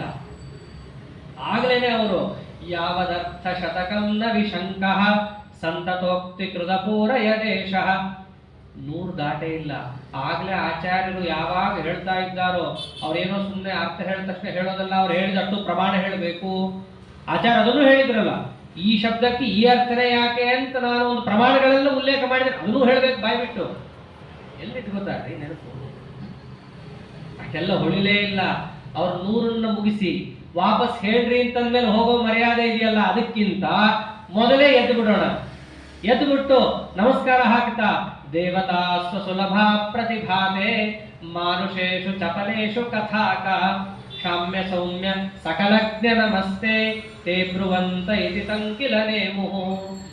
ನೂರರ್ಥ ಹೇಳೋದಕ್ಕೂ ಇನ್ನು ಮುಗಿಸಿಲ್ಲ. ಆಚಾರ್ಯರು ಆಗಲೇ ಎಲ್ಲರೂ ಎದ್ದು ನಮಸ್ಕಾರ ಹಾಕ್ತಾ ಇದ್ದಾರೆ. ಸ್ವಾಮಿ ಕ್ಷಮ ಮಾಡಿ, ಏನೋ ಗೊತ್ತಿಲ್ಲದೆ ನಮ್ಮ ಚಾಪಲ್ಯದಿಂದ ಮಾತಾಡ್ಬಿಟ್ವಿ. ನೀವು ಅಂತಿಂತ ಆಚಾರರಲ್ಲ. ಕ್ಷಾಮ್ಯ ಸೌಮ್ಯ ಸಕಲಜ್ಞ ನಮಸ್ತೆ. ಸಕಲಜ್ಞರು, ಸರ್ವಜ್ಞರು ನೀವು. ನಿಮ್ಮ ಮುಂದೆ ನಾವೆಲ್ಲ ಮಾತಾಡೋರಲ್ಲ. ನಿಮ್ಮ ಮುಂದೆ ಏನೋ ಚಾಪಲ್ಯದಿಂದ ಮಾತಾಡ್ಬಿಟ್ವಿ, ಕ್ಷಮ ಮಾಡ್ರಿ. ಕ್ಷಾಮ್ಯ, ಕ್ಷಮ ಮಾಡಿ ನಮ್ಮನ್ನ ಅಂತ ಹೇಳಿ ಪುನಃ ಪುನಃ ನಮಸ್ಕಾರ ಮಾಡಿ ಹೋಗ್ಬಿಡ್ತಾರೆ. ಹೀಗೆ ವಿಶ್ವಾದೀನಾಂ ಶತಾರ್ಥ ಪ್ರವಚನ ಚತುರಃ, ಒಂದು 100 ಅರ್ಥವನ್ನಲ್ಲಿ ಹೇಳಿ. ಆದ್ದರಿಂದ ಏನು ಕಡೆಗೆ ಅಂದ್ರೆ ಆಚಾರ್ಯರು, ಆದ್ದರಿಂದ ಒಪ್ಕೋತೀರಾ? ವಿಷ್ಣು ಸಹಸ್ರನಾಮದ ಒಂದೊಂದು ಶಬ್ದಕ್ಕೂ 100 ಅರ್ಥ ಇದೆ. ಮಹಾಭಾರತದ ಒಂದೊಂದು ಶ್ಲೋಕಕ್ಕೂ ಕನಿಷ್ಠ 10 ಅರ್ಥ ಇದೆ. ಹೇಗೋ ಹಾಗೆ ವೇದಕ್ಕೂ ಕೂಡ ಕನಿಷ್ಠ 3 ಅರ್ಥ ಇದೆ. ಹಾಗಾಗಿ ನಾ ಹೇಳಿದ್ ಸರಿ. ಅಲ್ಲಿಗದು ವಾಕ್ಯಾರ್ಥ ಪರ್ಯವಸಾನ ಆಗಿ, ಹೌದು ಆಚಾರ್ಯರು ಹೇಳಿದ ವೇದಾರ್ಥ ಸರಿ. ಇಲ್ಲಿಂದ ಏನೇನು ಕಥೆಗಳು ಬರುತ್ತೋ ಇದರಿಂದ ನಮಗೆ ತಿಳಿಯುವಂತಹ ಅಂಶ ಏನು? ವೇದಗಳ ಕುರಿತಾಗಿ ಆ ಕಾಲದಲ್ಲಿ ಎಷ್ಟು ಅಪಾರ್ಥ ಹರಡಿತ್ತು, ವೇದಗಳ ಕುರಿತಾಗಿ ಎಷ್ಟು ಅಜ್ಞಾನ ಹರಡಿತ್ತು, ಆ ವೇದವನ್ನು ಹೆಂಗಂತರಂಗೆ ಬಳಸ್ತಾ ಇತ್ತು. ಇದು ವೇದಗಳ ಕುರಿತಾಗಿ ಒಂದು ಚರಿತ್ರೆ. ಆದರೆ ಇನ್ನೊಂದು ಚರಿತ್ರೆ ಅದೇನೆ ಕೇರಳದಲ್ಲಿ ಇವೆಲ್ಲ ಆಗ್ತಾ ಇದ್ದದ್ದು. ಆಚಾರ್ಯರು ಈ ದೇವಾಲಯದಲ್ಲಿಂದ ಮುಂದಿನ ದೇವಾಲಯಕ್ಕೆ ಹೋಗ್ತಾರೆ. ಆ ದೇವಾಲಯದಲ್ಲಿ ಹೋದರೆ ಅಲ್ಲಿರೋ ಬ್ರಾಹ್ಮಣರು, ಈಗ ಸ್ವಾಮಿಗಳು ಬಂದಿದ್ದಾರೆ, ಈಗಿದ್ದಂಗೆ ಸ್ವಾಮಿಗಳು ಬಂದರೆ ಭಿಕ್ಷಾ ಯಾರು ಮಾಡಿಸೋದು ಅನ್ನೋ ಚಿಂತೆ ಅಲ್ಲ. ಆವಾಗ ಈಗ ಸ್ವಾಮಿಗಳು ಬಂದಿದ್ದಾರೆ ಅಂದರೆ ಅವರು ವಾಕ್ಯಾರ್ಥಕ್ಕೆ ಕರೀತಾರೆ. ವಾಕ್ಯಾರ್ಥಕ್ಕೆ ಕರೆದಾಗ ನಾವು ವಿದ್ವಾಂಸರು ಅಂತ ಅನಿಸ್ಕೊಂಡವರು ಇಷ್ಟು ದಿನ ಶಾಲೆ ಹೊದ್ಕೊಂಡು ಮೆರೆದಾಡಿರ್ತಾರಲ್ರಿ ಊರಲ್ಲಿ. ಸ್ವಾಮಿಗಳು ಬಂದಾಗ ಸಾಬೀತಾಗಬೇಕು ಅವೆಲ್ಲ. ಅವತ್ತು ಹೋದಾಗ ಕರೀತಾರೆ, ಕರೆದಾಗ ನಮ್ದು ಇತಿಶ್ರೀ ಆಗತ್ತೆ, ಊರಲ್ಲಿ ಮರ್ಯಾದೆ ಹೋಗುತ್ತೆ. ಒಂದು ಕೆಲಸ ಮಾಡೋಣ, ನಾವ್ಯಾರು ವಾಕ್ಯಾರ್ಥಕ್ಕೆ ಹೋಗೋದೇ ಬೇಡ, ಬೇರೆ ಊರಿಂದ ಕರೆಸ್ಬಿಡೋಣ. ವಾಕ್ಯಾರ್ಥ ಅವನ ಕೈಯಲ್ಲಿ ಮಾಡಿಸೋಣ. ಸೋತ್ರೆ ಅವನು ಸೋತಿದ್ದು, ಗೆದ್ರೆ ನಮ್ಮೂರಲ್ಲಿ ಗೆದ್ದಿದ್ದು. ಹೀಗೆ ಅವರೊಂದು ವಿಚಿತ್ರ ನ್ಯಾಯವನ್ನ ಯೋಚನೆ ಮಾಡಿ ಬೇರೆ ಊರಿಂದ ಕರೆಸ್ಬಿಡ್ತಾರೆ ಅವನ್ನ. ಅವನು ಒಬ್ಬ ವಾಕ್ಯಾರ್ಥಕ್ಕೆ ಬಂದ. ವಾಕ್ಯಾರ್ಥಕ್ಕೆ ಬಂದು ಅಂದ್ರೆ ಒಂದು ವಿಚಾರ ನಡಿಬೇಕು. ದಾನ ಸೂಕ್ತ ಅರ್ಥವಾದಿ. ದಾನ ಸೂಕ್ತ ಅಂದ್ರೆ ಯಾರು ದಾನ ಮಾಡಿದರೆ, ಯಾವ ರೀತಿಯಾಗಿ ದಾನ ಮಾಡಿದರೆ ಅವನಿಗೆ ಫಲ, ದಾನವನ್ನು ಕೆಟ್ಟದಾಗ ಮಾಡಿದರೆ ಏನು ಅಂತ ಒಂದು ಋಗ್ವೇದದಲ್ಲಿ ಬರುವ ಒಂದು ಸೂಕ್ತ. ಅದರಲ್ಲಿ ಪ್ರಣೀಯ ಅಂತ ಒಂದು ಶಬ್ದ ಬರುತ್ತೆ.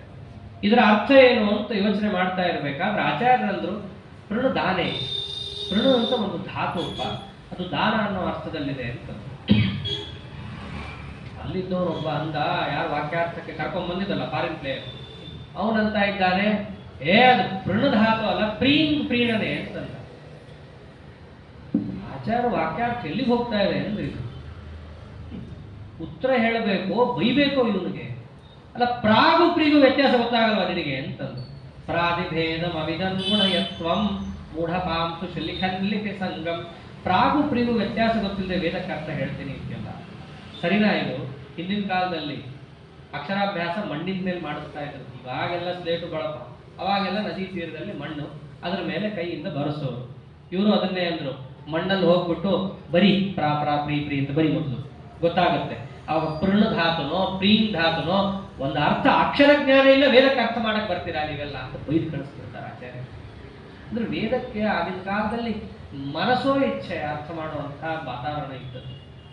ಹಾಗೇನೆ ಇನ್ನೊಂದು ಕಡೆ ವಾಕ್ಯಾರ್ಥಕ್ಕೆ ಆಚಾರ್ಯರ ಕೂತಾಗ ಅಲ್ಲೂ ವೇದ ವಾಕ್ಯಾರ್ಥವೇ. ಅಪಾಲ ಅಂತ ಒಂದು ಶಬ್ದ. ಆ ಅಪಾಲ ಶಬ್ದ ಏನನ್ನು ಹೇಳುತ್ತೆ ಅಂತ ಋಗ್ವೇದದಲ್ಲಿ ಬರುವಂತಹ ಕಥೆ. ಒಬ್ಬಳು ಸೌಂದರ್ಯ ಇರಲ್ಲ ತನಗೆ ಅಂತ ಹೇಳಿ ಇಂದ್ರದೇವರನ್ನು ಕುರಿತು ತಪಸ್ಸು ಮಾಡ್ತಾಳೆ. ಇಂದ್ರದೇವರು ಅವಳ ತಪಸ್ಸಿಗೆ ಮೆಚ್ಚಿ ಅವಳಿಗೆ ಸೌಂದರ್ಯವನ್ನು ಕೊಡ್ತಾರೆ. ಅವಳ ಹೆಸರು ಅಪಾಲ. ಆಚಾರ್ಯರಂದ್ರು ಅಪಾಲ ಅಂತಂದ್ರೆ ಕೀರ್ತಿತಾತಿ ತರುಣೀತ್ಯ ಯಮೂಚೆ, ಅತ್ಯಂತ ತಾರುಣ್ಯವನ್ನು ಪಡೆದಂತಹ ಒಬ್ಬಳು ಸ್ತ್ರೀ, ಅವಳು ಅಪಾಲ ಅಂತ ಆಚಾರ್ಯರಂತಾರೆ. ಅದು ಎದುರಿಗಿದ್ದವನು ಅಪಾಲ ಶಬ್ದಕ್ಕೆ ತಂದೆ ಒಂದು ಅರ್ಥ ಹೇಳ್ದ, ಪ್ರಮಾಣ ಸಹಿತ ಕೊಡ್ತಾ ಇಲ್ಲ. ಆಚಾರ್ಯರು ಏನೇ ಮಾತಾಡಿದ್ರು ಅವ್ರ ಮಾತಿಗಿಂತ ಪ್ರಮಾಣ ಜಾಸ್ತಿ ಇರುತ್ತೆ. ಆಚಾರ್ಯರ ಗ್ರಂಥ ತೆಗೆದು ನೋಡ್ಬೋದು. ಆಚಾರ್ಯರ ಶ್ರೀಮದ್ ಭಾಷ್ಯವನ್ನು ತೆಗೆದ್ರೆ ಆಚಾರ್ಯ ಮಾತೇ ಇಲ್ಲ. ಎಲ್ಲೋ ಒಂದೋ ಎರಡೋ ಮಾತು ಬಹಳ ಸಣ್ಣದು, ಸೂತ್ರ ಎಷ್ಟೋ ಅದಕ್ಕಿಂತ 4-5 ಅಕ್ಷರ ಜಾಸ್ತಿ ಇರ್ಬೋದು ಅಷ್ಟೇ. ಭಾಷ್ಯ ಲಕ್ಷಣನೂ ಅಷ್ಟೇನೆ. ಉರುದ್ದ ಬರ್ಕೊಂಡು ಕೂತ್ರೆ ಅದು ಭಾಷ್ಯನೇ ಅಲ್ಲ. ಅವರು ಮಾತಿಗಿಂತ ಪ್ರಮಾಣಗಳೇ ಜಾಸ್ತಿ ಇರುತ್ತೆ. ಹಾಗೆ ಆಚಾರ್ಯರು ತಾವು ಹೇಳಿದ ಅಪಾಲ ಶಬ್ದಾರ್ಥಕ್ಕೆ ಪ್ರಮಾಣವನ್ನು ಕೊಟ್ಟರೆ ಎದುರಿಗಿದ್ದವನು ಅಪಾಲ ಶಬ್ದ ಕೇಳಿದ ಅರ್ಥನೇ ಬೇರೆ. ಅವನು ಅಪಾಲ ಅಂದ್ರೆ ಯಾರು ಗೊತ್ತಾ? ಅದು ಕುಷ್ಠರೋಗ, ಶ್ವೇತ ಕುಷ್ಠರೋಗ ಬಂದವರು. ಶ್ವಿತ್ರಿಣಿ ಭವತಿ ತತ್ಪದ ವಾಚ್ಯೆ ತ್ಯಾಗ್ರಹೇಣ ವದತೋ ವಿದುಷೋತ್ರ. ಪ್ರಮಾಣ ಕೊಟ್ಟು ಮಾತೇ ಇಲ್ಲ, ಆಗ್ರಹದಿಂದ ಮಾತಾಡಕ್ಕೆ ಶುರು ಮಾಡ್ತಾನೆ. ಹೀಗೆ ರೀ ಅರ್ಥ. ಕಡೆಗೆ ಆಚಾರ್ಯರಂದ್ರು, ಈಗ ಕೆಲವೊಮ್ಮೆ ಏನಾಗುತ್ತೆ, ಸರಿಯಾಗಿರೋದೇ ಹೇಳ್ತಾ ಇರ್ತೀವಿ, ಆದ್ರೆ ಹೇಳೋ ವ್ಯಕ್ತಿಯಲ್ಲಿ ನಮಗೆ ಪ್ರೀತಿ ಇಲ್ಲದೆ ಇದ್ದಾಗ ಅವನು ಹೇಳಿದ್ದನ್ನು ನಾವು ಒಪ್ಪಲ್ಲ. ಹೇಳೋರು ಒಂದು ವೇಳೆ ನಮಗೆ ಸರಿಯಾಗಿ ಇಷ್ಟ ಇದ್ದವ್ರು ಇದ್ರು ಅಂದ್ರೆ ಅವ್ರು ಏನು ಹೇಳಿದ್ರು ಕೇಳಿಬಿಡ್ತೀವಿ. ಆಚಾರ್ಯಂದ್ರು, ನಿನಗೆ ಯಾಕೋ ನಾನು ಹೇಳ್ತಿದ್ದೀನಿ ಅಂತ ಇಷ್ಟ ಆಗ್ತಾ ಇಲ್ಲ, ಆದರೆ ಮುಂದೊಂದು ದಿನ ಒಬ್ಬ ಬ್ರಾಹ್ಮಣ ಬರ್ತಾನೆ, ಅವನು ಹಿಂಗಿರ್ತಾನೆ, ಅವನ ಡಿಸ್ಕ್ರಿಪ್ಷನ್ ಎಲ್ಲ ಕೊಡ್ತಾರೆ, ಅವನು ಹೇಳ್ತಾನೆ, ಅವಾಗ ನೀನು ಒಪ್ಕೋತೀಯ ಅಂತ ಹೇಳಿ ಹೋಗ್ಬಿಡ್ತಾರೆ. ಕೆಲವೊಮ್ಮೆ ಸಭೆಯಲ್ಲಿ ಹಂಗೂ ಆಗುತ್ತೆ, ಒಪ್ಪಕ್ಕೆ ತಯಾರಿರಲ್ಲ, ಸರಿದೇ ಇರುತ್ತೆ, ಇಡೀ ಜಗತ್ತು ಗೊತ್ತಿರುತ್ತೆ, ಅಷ್ಟೇ ಯಾಕೆ ಎದುರು ಕೂತವನಿಗೂ ಗೊತ್ತಿರುತ್ತೆ, ಅಂದ್ರೂ ಒಪ್ಪಲ್ಲ. ಇಷ್ಟ ಇಲ್ಲಪ್ಪ ನೀ ಹೇಳೋದು, ನನಗೆ ನೀ ಹೇಳೋದೆಲ್ಲ ಸರಿ, ಆದ್ರೆ ನೀನು ಇಷ್ಟ ಇಲ್ಲ, ನೀನು ಹೇಳೋದು ಇಷ್ಟ ಇಲ್ಲ. ಹಾಗೆ ಆಚಾರ್ಯರು ಕೂಡ ಆ ಪ್ರಸಂಗವನ್ನು ಎದುರಿಸಿದಾಗ ಅಂದ್ಬಿಡ್ತಾರೆ, ಮುಂದೊಬ್ಬ ಬರ್ತಾನೆ, ಅವನು ಹೇಳ್ತಾನೆ ನಿನಗೆ, ಅವಾಗ ನಿನಗೆ ಅರ್ಥ ಆಗುತ್ತೆ ಅಂತ ಹೇಳಿ ಮುಂದೆ ಹೋಗ್ಬಿಡ್ತಾರೆ. ಹಾಗೆ ಆಗುತ್ತೆ. ಮುಂದೊಬ್ಬ ಬರ್ತಾನೆ, ಆಚಾರ್ಯರು ಹೆಂಗಿದ್ದಾನೆ ಬ್ರಾಹ್ಮಣ ಅಂತ ಹೇಳ್ತೋ ಹಂಗೆ ಇರ್ತಾನ. ಅವನು ಬಂದಾಗ್ಲೂ ಈ ಬ್ರಾಹ್ಮಣ ಅವನ ಜೊತೆ ವಾಕ್ಯಾರ್ಥ ಮಾಡ್ತಾನೆ, ಅವ್ನು ಹೇಳಿದಾಗ ಒಪ್ಕೊಂಡ್ಬಿಡ್ತಾನೆ. ಅವನಿಗೆ ಒಪ್ಪಿಗೆ ಆದದ್ದಕ್ಕಿಂತ ಆಶ್ಚರ್ಯ ಆದದ್ದೇನು, ಅವ್ರು ಹೇಳಿದ್ರು ಅವತ್ತು, ನಾವು ಬರೀ ಶಾಸ್ತ್ರವನ್ನ ಬಲ್ಲಂತಹ ಸರ್ವಶಾಸ್ತ್ರಜ್ಞರು ಅಂದ್ಕೊಂಡಿದ್ವಿ, ಅಲ್ಲ. ಸರ್ವದಾ ಸದಸಿ ಸರ್ವಬುಧಾನ ಸರ್ವವಿದ್ಯತಿರಿತಿ ಪ್ರಥಿತೋಭೂತ್. ಇವರು ಸರ್ವಜ್ಞಯತಿಗಳು. ಸರ್ವಜ್ಞರು ಅಂದ್ರೇನು? ಭೂತ ಭವಿಷ್ಯತ್ ವರ್ತಮಾನ ಕಾಲವನ್ನು ಕೂಡ ತಿಳಿದವರಿದ್ದಾರೆ ಇವರು. ಅವಾಗ ಆಚಾರ್ಯರ ಕುರಿತಾಗ ಹಾಗೆ ಬಂತು ಪ್ರತೀತಿ, ಸರ್ವಜ್ಞರು ಅಂತ ಹೇಳಿ ಆಚಾರ್ಯರನ್ನ ಆಗಿನ ಕಾಲದಲ್ಲಿ ಪ್ರತಿಯೊಬ್ಬರೂ ಕೂಡ ಗೌರವ ಭಾವದಿಂದ ಕಾಣ್ತಾ ಇದ್ದರೆ ಮುಂದೆ ಮುಂದೆ ಸಂಚಾರವನ್ನು ಮಾಡ್ತಾ ಆಚಾರ್ಯರು ಉಡುಪಿಗೆ ಪುನಃ ಮರಳಿ ಬಂದಿದ್ದಾರೆ. ಉಡುಪಿಯಿಂದ ಸಂಚಾರ ಪ್ರಾರಂಭ ಮಾಡಿದ್ದು, ಗುರುಗಳಿಂದ ಕೂಡಿಕೊಂಡು ಹೋದವರು ಉಡುಪಿಗೆ ಬಂದಾಗ ಆ ಉಡುಪಿಯಲ್ಲಿ ಮೊದಲು ಪ್ರತಿಜ್ಞೆ ಮಾಡ್ತಾ ಇದ್ದಾರೆ ಆಚಾರ್ಯರು, ಘೋರವಾದ ಪ್ರತಿಜ್ಞೆ. ಹೇಗೆ ಭೀಮಸೇನ ದೇವರು ಸಭಾ ಮಧ್ಯದಲ್ಲಿ ದ್ರೌಪದಿ ದೇವಿಗೆ ಅಪಮಾನ ಆದಾಗ ಅವರ ಸ್ಥಿತಿ ಹೇಗಿತ್ತು? ಎದುರಿಗಿದ್ದವ್ರನ್ನ ಪೂರ್ಣ ಬಡದು ಹಾಕ್ಲಿಕ್ಕೆ ಶಕ್ತಿ ಇದೆ, ಆದ್ರೆ ಭಗವದ್ ಇಚ್ಛಾ ಇಲ್ಲ. ಹಾಗಂತೇಳಿ ಸುಮ್ಮನೆನೂ ಕೂಡಬಾರದು. ಯಮಕ ಭಾರತದಲ್ಲಿ ಆಚಾರ್ಯ ಕ್ಷಾತ್ರಂ ಧರ್ಮಂ ಸ್ವವತಃ ಗುರುವೃತ್ಯೈ ಕೇಶವಾಜ್ಞೆಯ ಚಚರಮಂ ಸ್ವವತಃ ಸರ್ವಂ ಸೇಹೇ ಮನಸಾ ಭೀಮೇನೇಶೈಕಮಾನಿನ. ಹೇ ಮನಸ, ಕ್ಷತ್ರಿಯರ ಧರ್ಮ ಯಾವುದು? ನಾರಾಯಣ ದ್ವಿಟ್ ತದನುಬಂಧ ನಿಗ್ರಹಂ ಕ್ಷತ್ರಿಯಾಣ ಪರಮೋ ಧರ್ಮ. ನಾರಾಯಣನ ದ್ವೇಷಿಗಳು, ದ್ವೇಷಗಳಿಗೆ ಪೋಷಕರು ಯಾರೋ ಅವರು ಎದುರಿಗೆ ಮೆರಿದಾಡ್ತಾ ಇದ್ದಾಗ ಕೈಯಲ್ಲಿ ಬಲ ಇದ್ದರೆ ಅವ್ರನ್ನ ಬಡದು ಹಾಕೋದು ಅವರ ಮೊದಲ ಧರ್ಮ. ಮಾಡಕ್ಕೆಲ್ಲ ಶಕ್ತಿ ಇದೆ, ಸಾಮರ್ಥ್ಯ ಇದೆ, ಎದುರುಗಡೆ ಅಂತ ಅಧರ್ಮ ನಡೀತಾ ಇದೆ. ದ್ರೌಪದಿ ದೇವಿಯ ತುರುಕನ್ನು ಹಿಡಿದು ಎಳೆದಾಡ್ತಾ ಇದ್ದಾರೆ. ಅವ್ರು ಏನ್ ಮಾಡಿದ್ದವಾಗ? ಮೊದಲು ಎದ್ದೇ ಬಿಟ್ರು. ಸಭಾಪರ್ವದಲ್ಲಿ ಕಥೆ ಹಾಗೆ ಇದೆ. ಮೊದಲು ಎದ್ದೇ ಬಿಡ್ತಾರೆ ಹೊಡಿತೀನಿ ಅಂತ ಹೇಳಿ. ಅವಾಗ ಭೀಷ್ಮಾದಿಗಳೆಲ್ಲ ಬಂದು ತಡಿತಾರೆ, ಧರ್ಮರಾಜ ಬಂದು ತಡಿತಾನೆ. ಅವರನ್ನು ಕಿತ್ತು ಒಗೆದು ಹೋಗೋ ಶಕ್ತಿ ಇತ್ತು. ಆದರೆ ಕೇಶವಾಜ್ಞೆಯ, ಕೇಶವನ ಅಪ್ಪಣೆ ನೋಡೋದು, ಭಗವಂತನ ಅಪ್ಪಣೆ ಇಲ್ಲ, ದೇವರ ಅಪ್ಪಣೆ ಇಲ್ಲ ಅಂತ ಸುಮ್ಮನೆ ಕೂತ್ಕೊಳ್ಳೂ ಇಲ್ಲ, ಧರ್ಮವನ್ನು ಪಾಲನೆ ಮಾಡಬೇಕು. ಅವಾಗ ಅವರು ಮಾಡಿದ್ದೇನು? ಪ್ರತಿಜ್ಞೆಯನ್ನು ಮಾಡಿಬಿಡ್ತಾರೆ. ದುಶಾಸನ ನಿನ್ನ ಕೈಯನ್ನು ಮುರಿತೀನಿ, ನಿನ್ನ ಎದೆಯನ್ನು ಬಗೆದು ರಕ್ತವನ್ನು ಪಾನ ಮಾಡ್ತೀನಿ. ಈ ಪ್ರತಿಜ್ಞೆ ಮಾಡೋದು ಕೂಡ ಒಂದು ಧರ್ಮನೇ.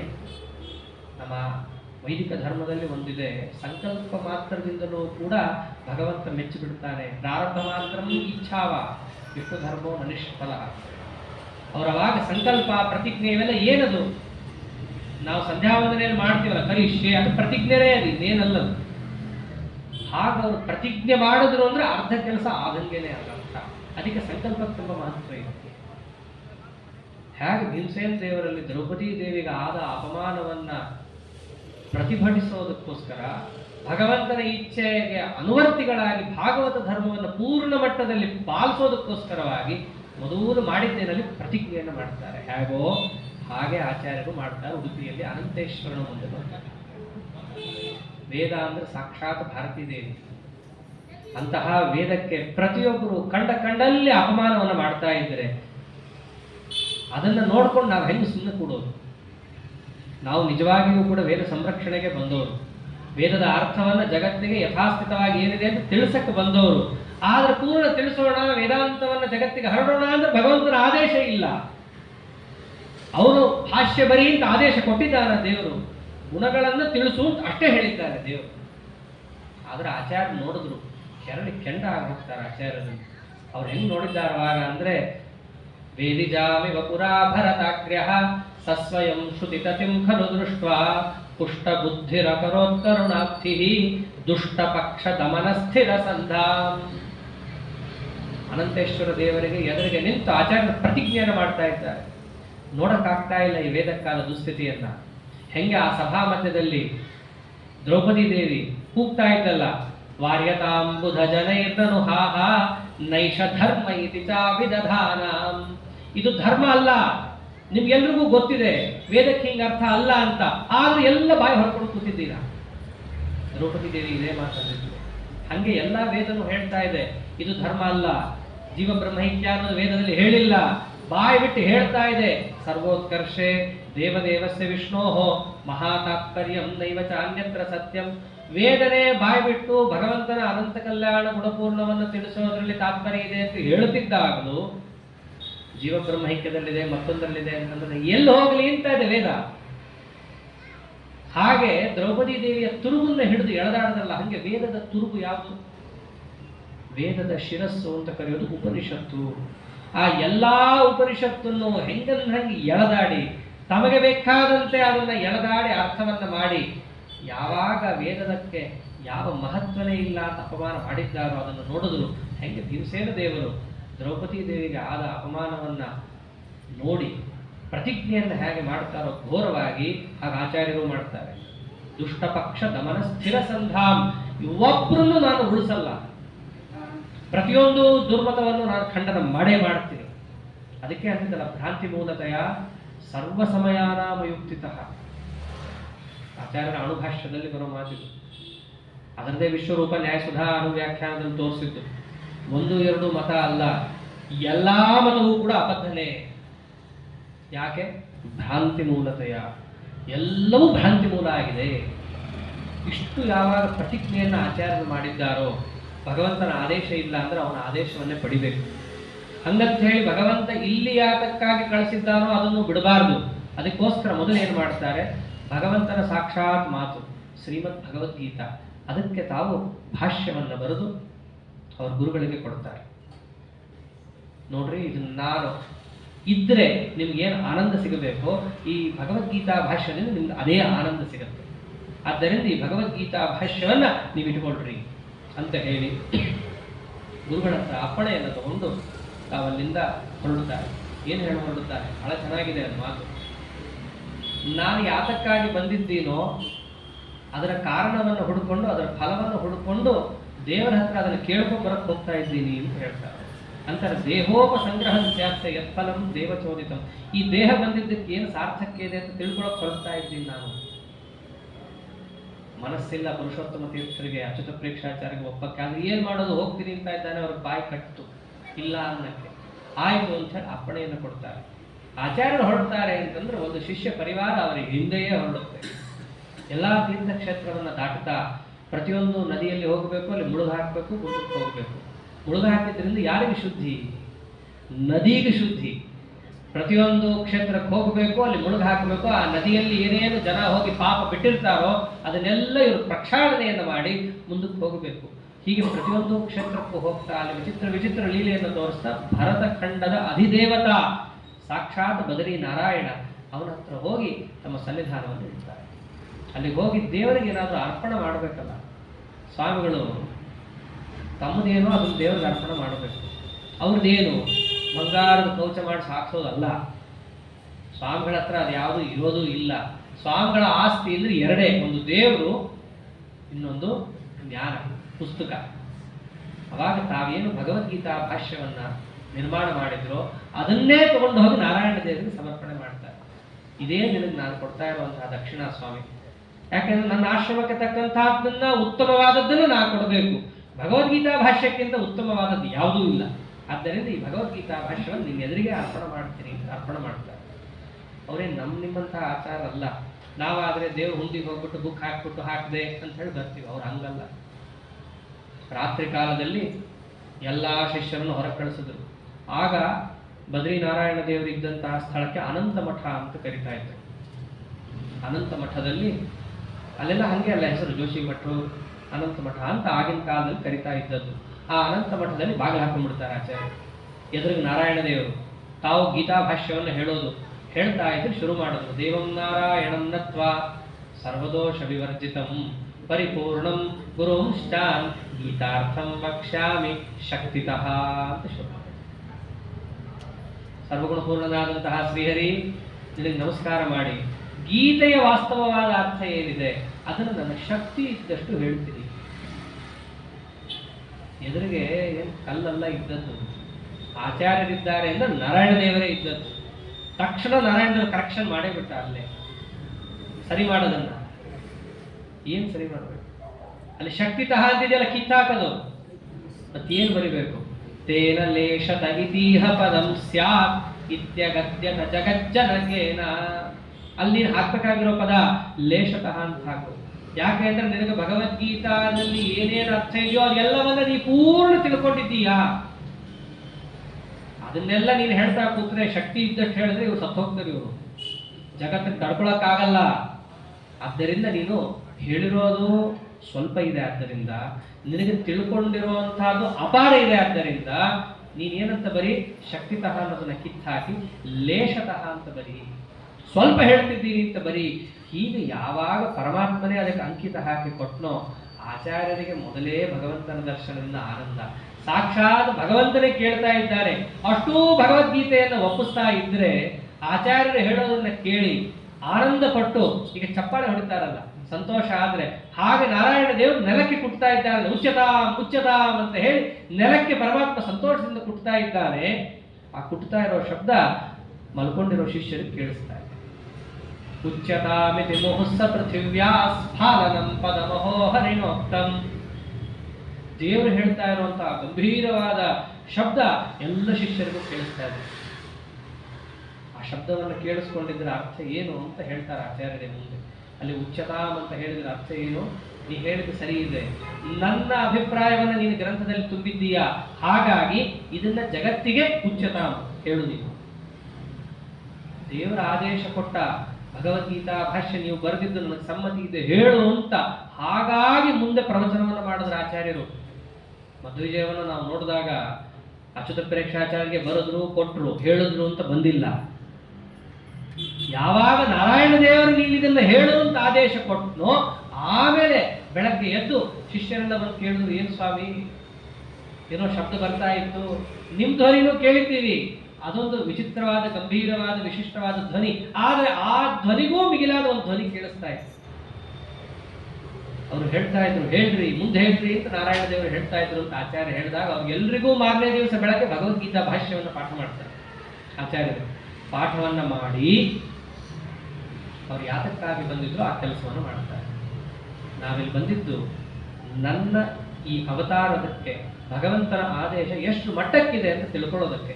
ಅದನ್ನು ಮಾಡೋಣ ಅಂತ ಹೇಳಿ ಆಚಾರ್ಯರಲ್ಲಿ ಕಾಷ್ಠಮೌನ ಮದದಾನುಪವಾಸಂ ಶುದ್ಧಮಪ್ಯಕೃತ ಶುದ್ಧ ಹೃದಿಚ್ಛನ್. ಮನಃಶುದ್ಧಿ ಆಗಬೇಕು ಅಂತಂದ್ರೆ ಶಾಸ್ತ್ರದಲ್ಲಿ ಹೇಳಿರುವ ವ್ರತ ಮೌನ ವ್ರತ. ಆಚಾರ್ಯರಿಗೆ ಮೊದಲೇ ಮನಸ್ಸು ಶುದ್ಧ, ಅವ್ರನ್ನ ನೆನೆಸ್ಕೊಂಡ್ರೇ ಮನಃಶುದ್ಧ. ಕಿಂತೋತ್ತಮ ಶ್ಲೋಕ ಶಿಖಾಮಣೀನಾಂ ಮನೋವಿಶುದ್ಧೈ ಚರಿತಾನುವಾದ. ಯಾರ ಚರಿತ್ರೆಯನ್ನು ಹೇಳಿದ್ರೆ ನಮ್ಮನ ಶುದ್ಧವಾಗುತ್ತೋ ಅಂತಹ ಮಹಾನುಭಾವರು ಜಗತ್ತಿಗೆ ತೋರಿಸೋದಕ್ಕೋಸ್ಕರವಾಗಿ ಮನಸ್ಸು ಶುದ್ಧವನ್ನಾಗಿ ಇಟ್ಟುಕೊಂಡಿದ್ರೂ ಕೂಡ ನಿಮ್ಮ ಮನಸ್ಸು ಶುದ್ಧವಾಗಬೇಕಾದ್ರೆ ಮಾಡಬೇಕಾದ ವ್ರತ ಯಾವುದು? ಕಾಷ್ಠಮೌನ ವ್ರತ. ಬದರಿ ಕ್ಷೇತ್ರದಲ್ಲಿ ಕಾಷ್ಠಮೌನ ವ್ರತವನ್ನು ಆಚಾರ್ಯರು ಅನುಷ್ಠಾನ ಮಾಡ್ತಾ ಇದ್ದಾರೆ. ಏನು ಒಂದೆರಡು ದಿನ ಅಲ್ಲ, ಒಂದು 48 ದಿವಸ ಸತತ ಮಾಡಿದ್ದಾರೆ. ಏನು ಅವ್ರಿಗೆ ಬಿಸಿನೀರು ಕುಂಡದಲ್ಲಿ ಸ್ನಾನ ಮಾಡಿ ಬಂದ್ಬಿಡೋದಲ್ಲ, ಮಾಡ್ತಿದ್ದೇನು ಮಜ್ಜನಂ ವ್ಯಜಿತ ಶೀತಲ ಗಂಗಾವಾರಿ ನಿತ್ಯ ಮರುಣೋದಯ ಕಾಲೆ. ನಿತ್ಯ ಬದರಿ ಕ್ಷೇತ್ರದಲ್ಲಿರುವ ನದಿಯಲ್ಲಿ ಸ್ನಾನ ಮಾಡೋದು. ಅಲಕನಂದ, ಮಾಮೂಲಿ ಗಂಗಾ ಸ್ನಾನ ಮಾಡೋದೇ ಕಷ್ಟ. ಅಂತಹದ್ದು ಅಲಕನಂದಾದಲ್ಲಿ ಸ್ನಾನ. ಅದು ಏನೋ ಸೂರ್ಯ ಬರಲಿ ಅಂತ ಕಾದು ಅಲ್ಲ, ಅರುಣೋದಯ ಕಾಲದಲ್ಲಿ ಸಾಕ್ಷಾತ್ ಅಲಕನಂದಾದಲ್ಲಿ ಹೋಗಿ ಸ್ನಾನ ಮಾಡ್ಬೇಕು. ಅಂಥವ್ರಿಗೆ ಆಗುತ್ತಾ ಅದು? ಇವರಿಗಾಯ್ತು. ಯಾಕೆ? ಅಂಶ ಏಷ ಪುರುಷತಾಮಧಿಪಸ್ಯ. ಆ ಕಾಲದಲ್ಲಿ ಹೋಗಿ ಸ್ನಾನ ಮಾಡಬೇಕು ಅಂತಂದ್ರೆ ಅದು ರುಜಿಯೋಗಿಗಳಿಗೆ ಸಾಧ್ಯ. ಅದು ಶಾಸ್ತ್ರದಲ್ಲೇ ಹೇಳುತ್ತದೆ. ಆದ್ದರಿಂದ ಇವರು ಮುಖ್ಯ ಪ್ರಾಣದೇವರ ಅಂಶ ಸಾಧ್ಯ ಆಯಿತು. ಅವ್ರ ಕಥೆ ಕೇಳಿ ನಾವು ಹೋಗ್ತೀವಿ ಅಂತಂದ್ರೆ ಆಯ್ತು, ಅಷ್ಟೇ ಫ್ರೀಸ್ ಆಗಿ ಹೋಗ್ತಾ ನೀವು ಆ ನದಿಯಲ್ಲಿ. ಅಷ್ಟು ಥಂಡಿ. ಅಂಥದ್ರಲ್ಲಿ 48 ದಿವಸ ಕಾಷ್ಠ ಮೌನ ವ್ರತದಲ್ಲಿ ಆಚಾರ್ಯರಿದ್ದಾಗ ಆ ವ್ರತಕ್ಕೆ ಮೆಚ್ಚಿ ಸಾಕ್ಷಾತ್ ವೇದವ್ಯಾಸ ದೇವರೇ ಬರ್ತಾರೆ. ಒಂದು ರಾತ್ರಿ ಆಗಿರುತ್ತೆ, 48 ದಿವಸ ಮುಗಿಸಿ ರಾತ್ರಿ ಆಗಿರುತ್ತೆ. ವೇದವ್ಯಾಸ ದೇವರು ಬಂದು ಬಾ ನನ್ನ ಊರಿಗೆ ಅಂತ ಕರೀತಾರೆ. ದೇವರು ಬಂದು ಕರೆದ ಮೇಲೆ ಆಚಾರ್ಯರು ಹೊರಡುತ್ತಾರೆ. ಯಾರಿಗೂ ವೇದವ್ಯಾಸ ದೇವರು ಕಾಣಿಸ್ಲಿಲ್ಲ, ಒಂದು ಪ್ರಕಾಶ ಕಾಣಿಸ್ತಷ್ಟೇ ಅವ್ರಿಗೆಲ್ರಿಗೂ. ಒಂದು ಒಳ್ಳೆ ಪ್ರಕಾಶ ಕಾಣಿಸ್ತು. ಅದು ಏನು ಅಂತ ಅವ್ರಿಗೆ ಗೊತ್ತಾಗೋದ್ರೊಳಗೆ ಆ ಪ್ರಕಾಶ ಬಂತು ಹೋಯ್ತು. ಏನು ಇವ್ರು ನೋಡಕ್ಕ ಬಂದಿದ್ದು ವೇದವ್ಯಾಸ ದೇವರು ಬಂದಿದ್ದವ್ರು ಮಧ್ವರಾಯರನ್ನು ನೋಡ್ಲಿಕ್ಕೆ ಬಂದಿದ್ದ. ಆದೇಶ ಕೊಟ್ಟ, ಹಾಗೇನೆ ಹೊರಟು ಹೋದ. ಬೆಳಗ್ಗೆ ಆಗುತ್ತಿರ್ಲಿಕ್ಕೇನೆ ಆಚಾರ್ಯರು ವ್ರತವನ್ನು ಸಮರ್ಪಣೆ ಮಾಡಿದ್ರು. ನಮಸ್ಕಾರ ಮಾಡ್ತಾ ಇದ್ದಾರೆ, ಮೌನ ಇದೆ, ಇನ್ನ ಬಿಡೋ ಹಾಗಿಲ್ಲ. ಅವ್ರು ಅವಾಗ ಏನ್ ಮಾಡ್ತಾರೆ? ಹೊರಡ್ಬೇಕಲ್ಲ, ದೇವರು ಕರೆದಿದ್ದಾರೆ ಅಂದ್ರೆ ಹೊರಡೋದೇ. ಅದು ಇದು ಯೋಚನೆ ಇಲ್ಲ. ಅವ್ರಿಗೆ ಮುಖ್ಯ ಯಾವುದೋ ಅದನ್ನು ಅವ್ರು ಪಾಲಿಸೋದು. ಅವ್ರಿಗೆ ನಾರಾಯಣನೇ ಮುಖ್ಯ. ಸಾಕ್ಷಾತ್ ವೇದವ್ಯಾಸ ದೇವರೇ ಬಂದು ಬಾ ಅಂತ ಕರೆದ್ರೆ ಹೊರಡೋದೇ. ಹೊರಡು ಬಾ ಅಂತ ಕರೆದಿದ್ದು, ವಾಪಸ್ ಕಳಿಸ್ತೀರಿ ಅಂತಲೂ ದೇವರು ಹೇಳಲಿಲ್ಲ. ಹಾಗೆ ಬರೀತಾರೆ ಆಚಾರ್ಯರು.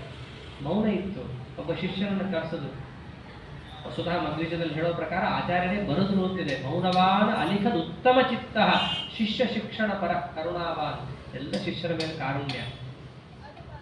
ಅವಾಗ ಅವರೇ ಬಂದು ಬರೀತಾರೆ, ಆಚಾರ್ಯರ ಕೈಯಿಂದ ಬರೆದದ್ದು ಅಂತ ಹೇಳಿ ಇದೇ ಶ್ಲೋಕ. ಮುಂದೆ ಎಲ್ಲ ನೋಡಿದ್ರೆ ಮಧ್ವಿಜಯದಲ್ಲಿ ಶಿಷ್ಯರ ಕೈಯಿಂದ ಬರೆಸಿದ್ರು ಅಂತ ಇದೆ. ಆಚಾರ್ಯನೇ ಖುದ್ದಾಗಿ ಬರೆದದ್ದು ಅಂದ್ರೆ ಈ 2 ಶ್ಲೋಕ. ಅದೇನೆ ನೇದೃಶಂ ಸ್ಥಲಮಲಂ ಶಮಲಗ್ನಂ ನಾಸ್ಯ ತೀರ್ಥ ಸಲಿಲಸ್ಯ ಸಮಂ ವಾಹ ನಾಸ್ತಿ ವಿಷ್ಣು ಸದೃಶಂ ನನು ದೈವಂ ನಾಸ್ಮದುಕ್ತಿ ಸದೃಶಂ ಹಿತರೂಪಂ. ಅವ್ರು ಬರೆದಿದ್ದು. ಈ ಬದರಿ ಕ್ಷೇತ್ರಕ್ಕೆ ಸಮಾನವಾದ ಇನ್ನೊಂದು ಕ್ಷೇತ್ರ ಇಲ್ಲ. ಗಂಗಾ ನದಿಗೆ ಸಮಾನವಾದ ಇನ್ನೊಂದು ತೀರ್ಥ ಇಲ್ಲ. ವಿಷ್ಣುವಿಗೆ ಸಮಾನವಾದ ಇನ್ನೊಬ್ಬ ದೇವತಾ ಇಲ್ಲ. ಹಾಗೆ ನನ್ನ ಮಾತಿಗೆ ಸಮಾನವಾದಂತಹ ಹಿತವನ್ನು ತಂದುಕೊಡುವ ಮತ್ತೊಂದು ಮಾತು ಇಲ್ಲ. ಆಚಾರ್ಯರ ಮಾತೇ ಹಾಗೆ. ಅದನ್ನು ನೀವು ಕೇಳ್ತಾ ಹೋದ್ರೆ ಸಾಕು. 11ನೇ ಸರ್ಗದಲ್ಲಿ ಬರುತ್ತೆ, ಮಹಾನಂದ ತೀರ್ಥಸ್ಯ ಯೇ ಭಾಷ್ಯಭಾವಂ ಮನೋ ವಾಗ್ಭಿರಾವರ್ತಯಂತೆ ಸ್ವಶಕ್ತಿಯ. ಅವರ ಶಕ್ತಿ ಇದ್ದಷ್ಟು ಆ ಭಾಷ್ಯವನ್ನ ಪಾರಾಯಣ ಮಾಡಿದ್ರೆ ಸಾಕು. ನಿಮ್ಗೆ ಏನೇನು ಫಲ ಬೇಕೋ ಆಚಾರ್ಯರು ಕೊಟ್ಟೆ ಬಿಡ್ತಾರೆ. ಅಂತಿಂತ ಫಲ ಯಾಕೆ? ಸಾಕ್ಷಾತ್ ಮೋಕ್ಷನೇ ಕೊಡ್ತಾರೆ ನಿಮಗೆ. ಹಾಗಿದೆ. ಅಷ್ಟು ಹಿತವನ್ನು ತಂದುಕೊಡುವಂತಹದ್ದು ನನ್ನ ಮಾತುಗಳು ಅಂತ ಆಚಾರ್ಯರು ಹೇಳಿ ಅಷ್ಟೇ ಬರೆಯಲ್ಲ. ಅಷ್ಟೇ ಬರೆದಿದ್ರೆ ಶಿಷ್ಯರ ಗಾಬರಿನೂ ಆಗ್ತಿರ್ಲಿಲ್ಲ. ಅದ್ರ ಮುಂದಿನ ಶ್ಲೋಕ ಗಾಬರಿ ಆಯ್ತು. ಅವ್ರು ಬರೆಯೋದಿಷ್ಟೇ, ನಾನು ಹೊರಡ್ತಾ ಇದ್ದೀನಿ, ಬರ್ತೀನೋ ಇಲ್ವೋ ಗೊತ್ತಿಲ್ಲ, ನಿಮಗೆ ಒಳ್ಳೇದಾಗಿ. ಇಷ್ಟು ಬರೆದು ಬಿಡ್ತಾರೆ.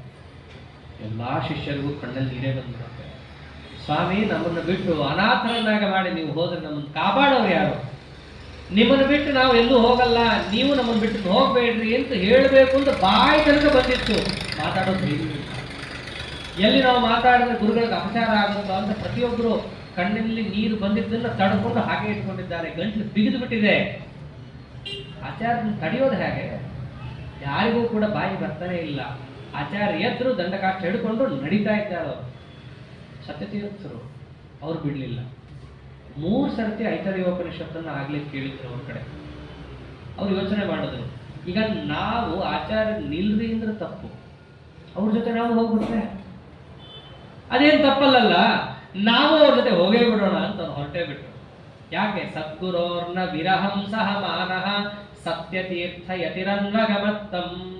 ಅವ್ರ ವಿರಹವನ್ನು ನಾವು ತಡ್ಕೊಳ್ಳೋಕೆ ಸಾಧ್ಯವೇ ಇಲ್ಲ. ಅವ್ರ ವಿರಹ ಅಂಬೋದು ನಮಗೆ ಬೇಡ, ಅವ್ರ ಜೊತೆನೆ ಹೊರಟು ಬಿಡ್ತೀನಿ ನಾನು ಅಂತ ಹೇಳಿ ಅವ್ರ ಹಿಂದೆನೆ ಓಡ್ತಾ ಇದ್ದಾರೆ. ಅಲ್ಲಿದ್ದವರು ಮುಖ್ಯ ಪ್ರಾಣದೇವರು, ವಾಯುದೇವರು. ಅವ್ರ ವೇಗಕ್ಕೆ ಇವ್ರ ವೇಗಕ್ಕೆ ಹೆಂಗ್ರಿ ಸರಿ ಹೊಂದುತ್ತೆ? ಅವರ ಆ ವೇಗದಲ್ಲಿ ಹೋಗ್ತಾ ಇದ್ರೆ ಮುಂದೆ ಹೆಂಗೆ ನೋಡಿದ್ರು ಅವ್ರ ತನಕ ಹೋಗಕ್ಕೆ ಆಗ್ತಾ ಇಲ್ಲ.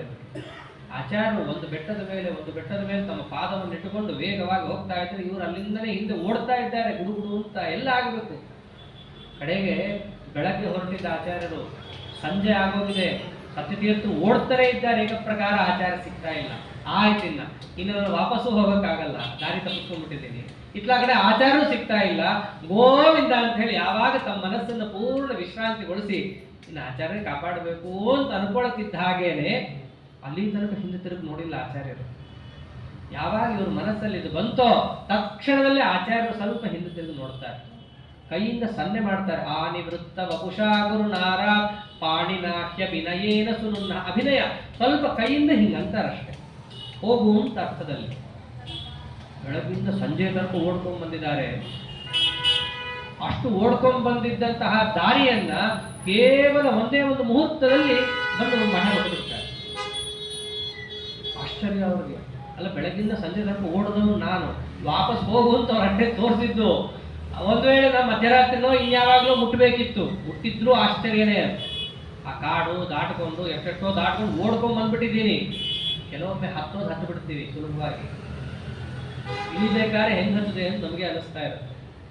ದೊಡ್ಡ ದೊಡ್ಡ ಬೆಟ್ಟ ಹತ್ತಬೇಕಾದ್ರೆ ಅದು ಅಹೋಬಲ ಅಂತ ಕಡೆ ಹೋಗಿ ಅದು ಉಗ್ರ ಸ್ತಂಭ ಗಿಂಬ ಹತ್ಲಕ್ಕೆ ಹೋಗ್ಬಿಟ್ಟು ಹತ್ತುವಾಗ ನರಸಿಂಹ ಅಂತ ಹತ್ತು ಬಿಡ್ತೀವಿ ಜೋಶಲ್ಲಿ. ಅಲ್ಲಿಗೆ ಹೋದಾಗ ನಮ್ದು ಎಲ್ಲಾ ಶಕ್ತಿ ಇತಿಶ್ರೀ ಆಗಿರುತ್ತೆ. ಇಳಿಬೇಕಾದ್ರೆ ನಮ್ಗೆ ಗೊತ್ತಾಗುತ್ತೆ ಈ ಇಷ್ಟೆಲ್ಲ ಹತ್ತಿದ್ವ ನಾವು. ಸತ್ಯತೀರ್ಥದ್ದು ಅದೇ ಆಗಿತ್ತು. ಅಲ್ಲ, ಬರೋದೇನೋ ಬಂದ್ಬಿಟ್ಟೆ, ಬೆಳಗಿಂದ ಸಂಜೆ ತನಕ ಆಗೋಗಿದೆ,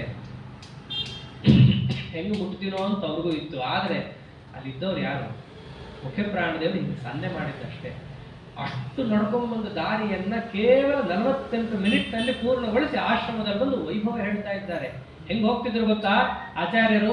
ವಾನರೇಂದ್ರ ಇವ ವಾಯುಜ ಬೋಸೌ ಭೀಮಸೇನ ಇವ ದಾನವ ಭೀಮಃ ಉಲ್ಲಲಾಸ ಗಿರಿಪುಂಗವ ಶೃಂಗೆ ಸವ್ರಜನ್ ವೃಜಿನನಾಶನ ನಾಮ. ಯಾರ ಹೆಸರನ್ನ ಬಾಯಲ್ಲಿ ಹೇಳಿದ್ರೆ ಸಮಸ್ತ ಪಾಪ ಪರಿಹಾರ ಆಗುತ್ತೋ ಅಂತಹ ನಮ್ಮ ಗುರುಗಳು ಹೆಂಗ್ ಹೋಗ್ತಿದ್ರು, ಒಂದು ಬೆಟ್ಟದಿಂದ ಇನ್ನೊಂದು ಬೆಟ್ಟಕ್ಕೆ ಹೆಂಗ್ ಹನುಮಪ್ಪ ಹಾರ್ಕೊಂಡು ಹೋಗ್ತಿದ್ರು ಹಂಗೆ ಹೋಗ್ತಾ ಇದ್ದ. ಒಂದು ಬೆಟ್ಟದಿಂದ ಇನ್ನೊಂದು ಬೆಟ್ಟಕ್ಕೆ ಪಾದವನ್ನು ಇಟ್ಟುಕೊಂಡು ಹೋಗ್ತಾ ಇದ್ರೆ ಅದನ್ನು ನೋಡೋದೇ ಒಂದು ಆನಂದ ಸತ್ಯತೀರ್ಥರಿಗಲ್ಲಿ.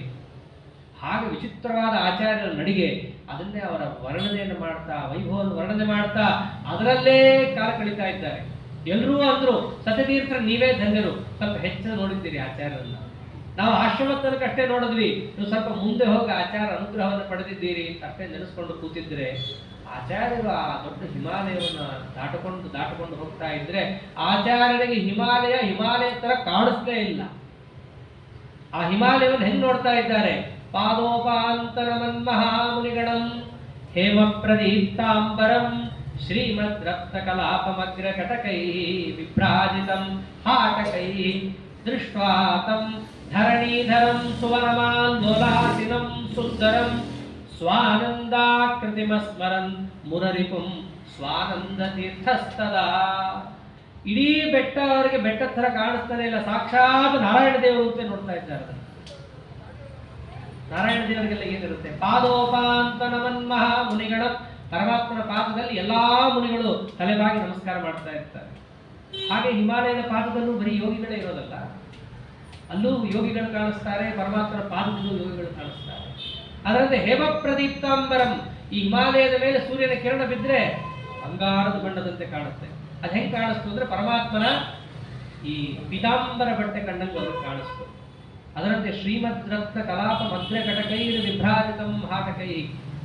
ವಸ್ತುತಃ ಹಿಮಾಲಯದ ಚಿತ್ರಣ ಶಾಸ್ತ್ರದಲ್ಲಿ ಹೀಗಿದೆ, ನಾವು ನೋಡುವಂತೆ ಕಲ್ಲು ಬಂಡೆಗಳು ಅಂತ ಏನಿದೆ ಅಲ್ಲೆಲ್ಲ ರತ್ನದ ಬಂಡೆಗಳು ಅಲ್ಲಿದ್ದದ್ದು ಅಂತ.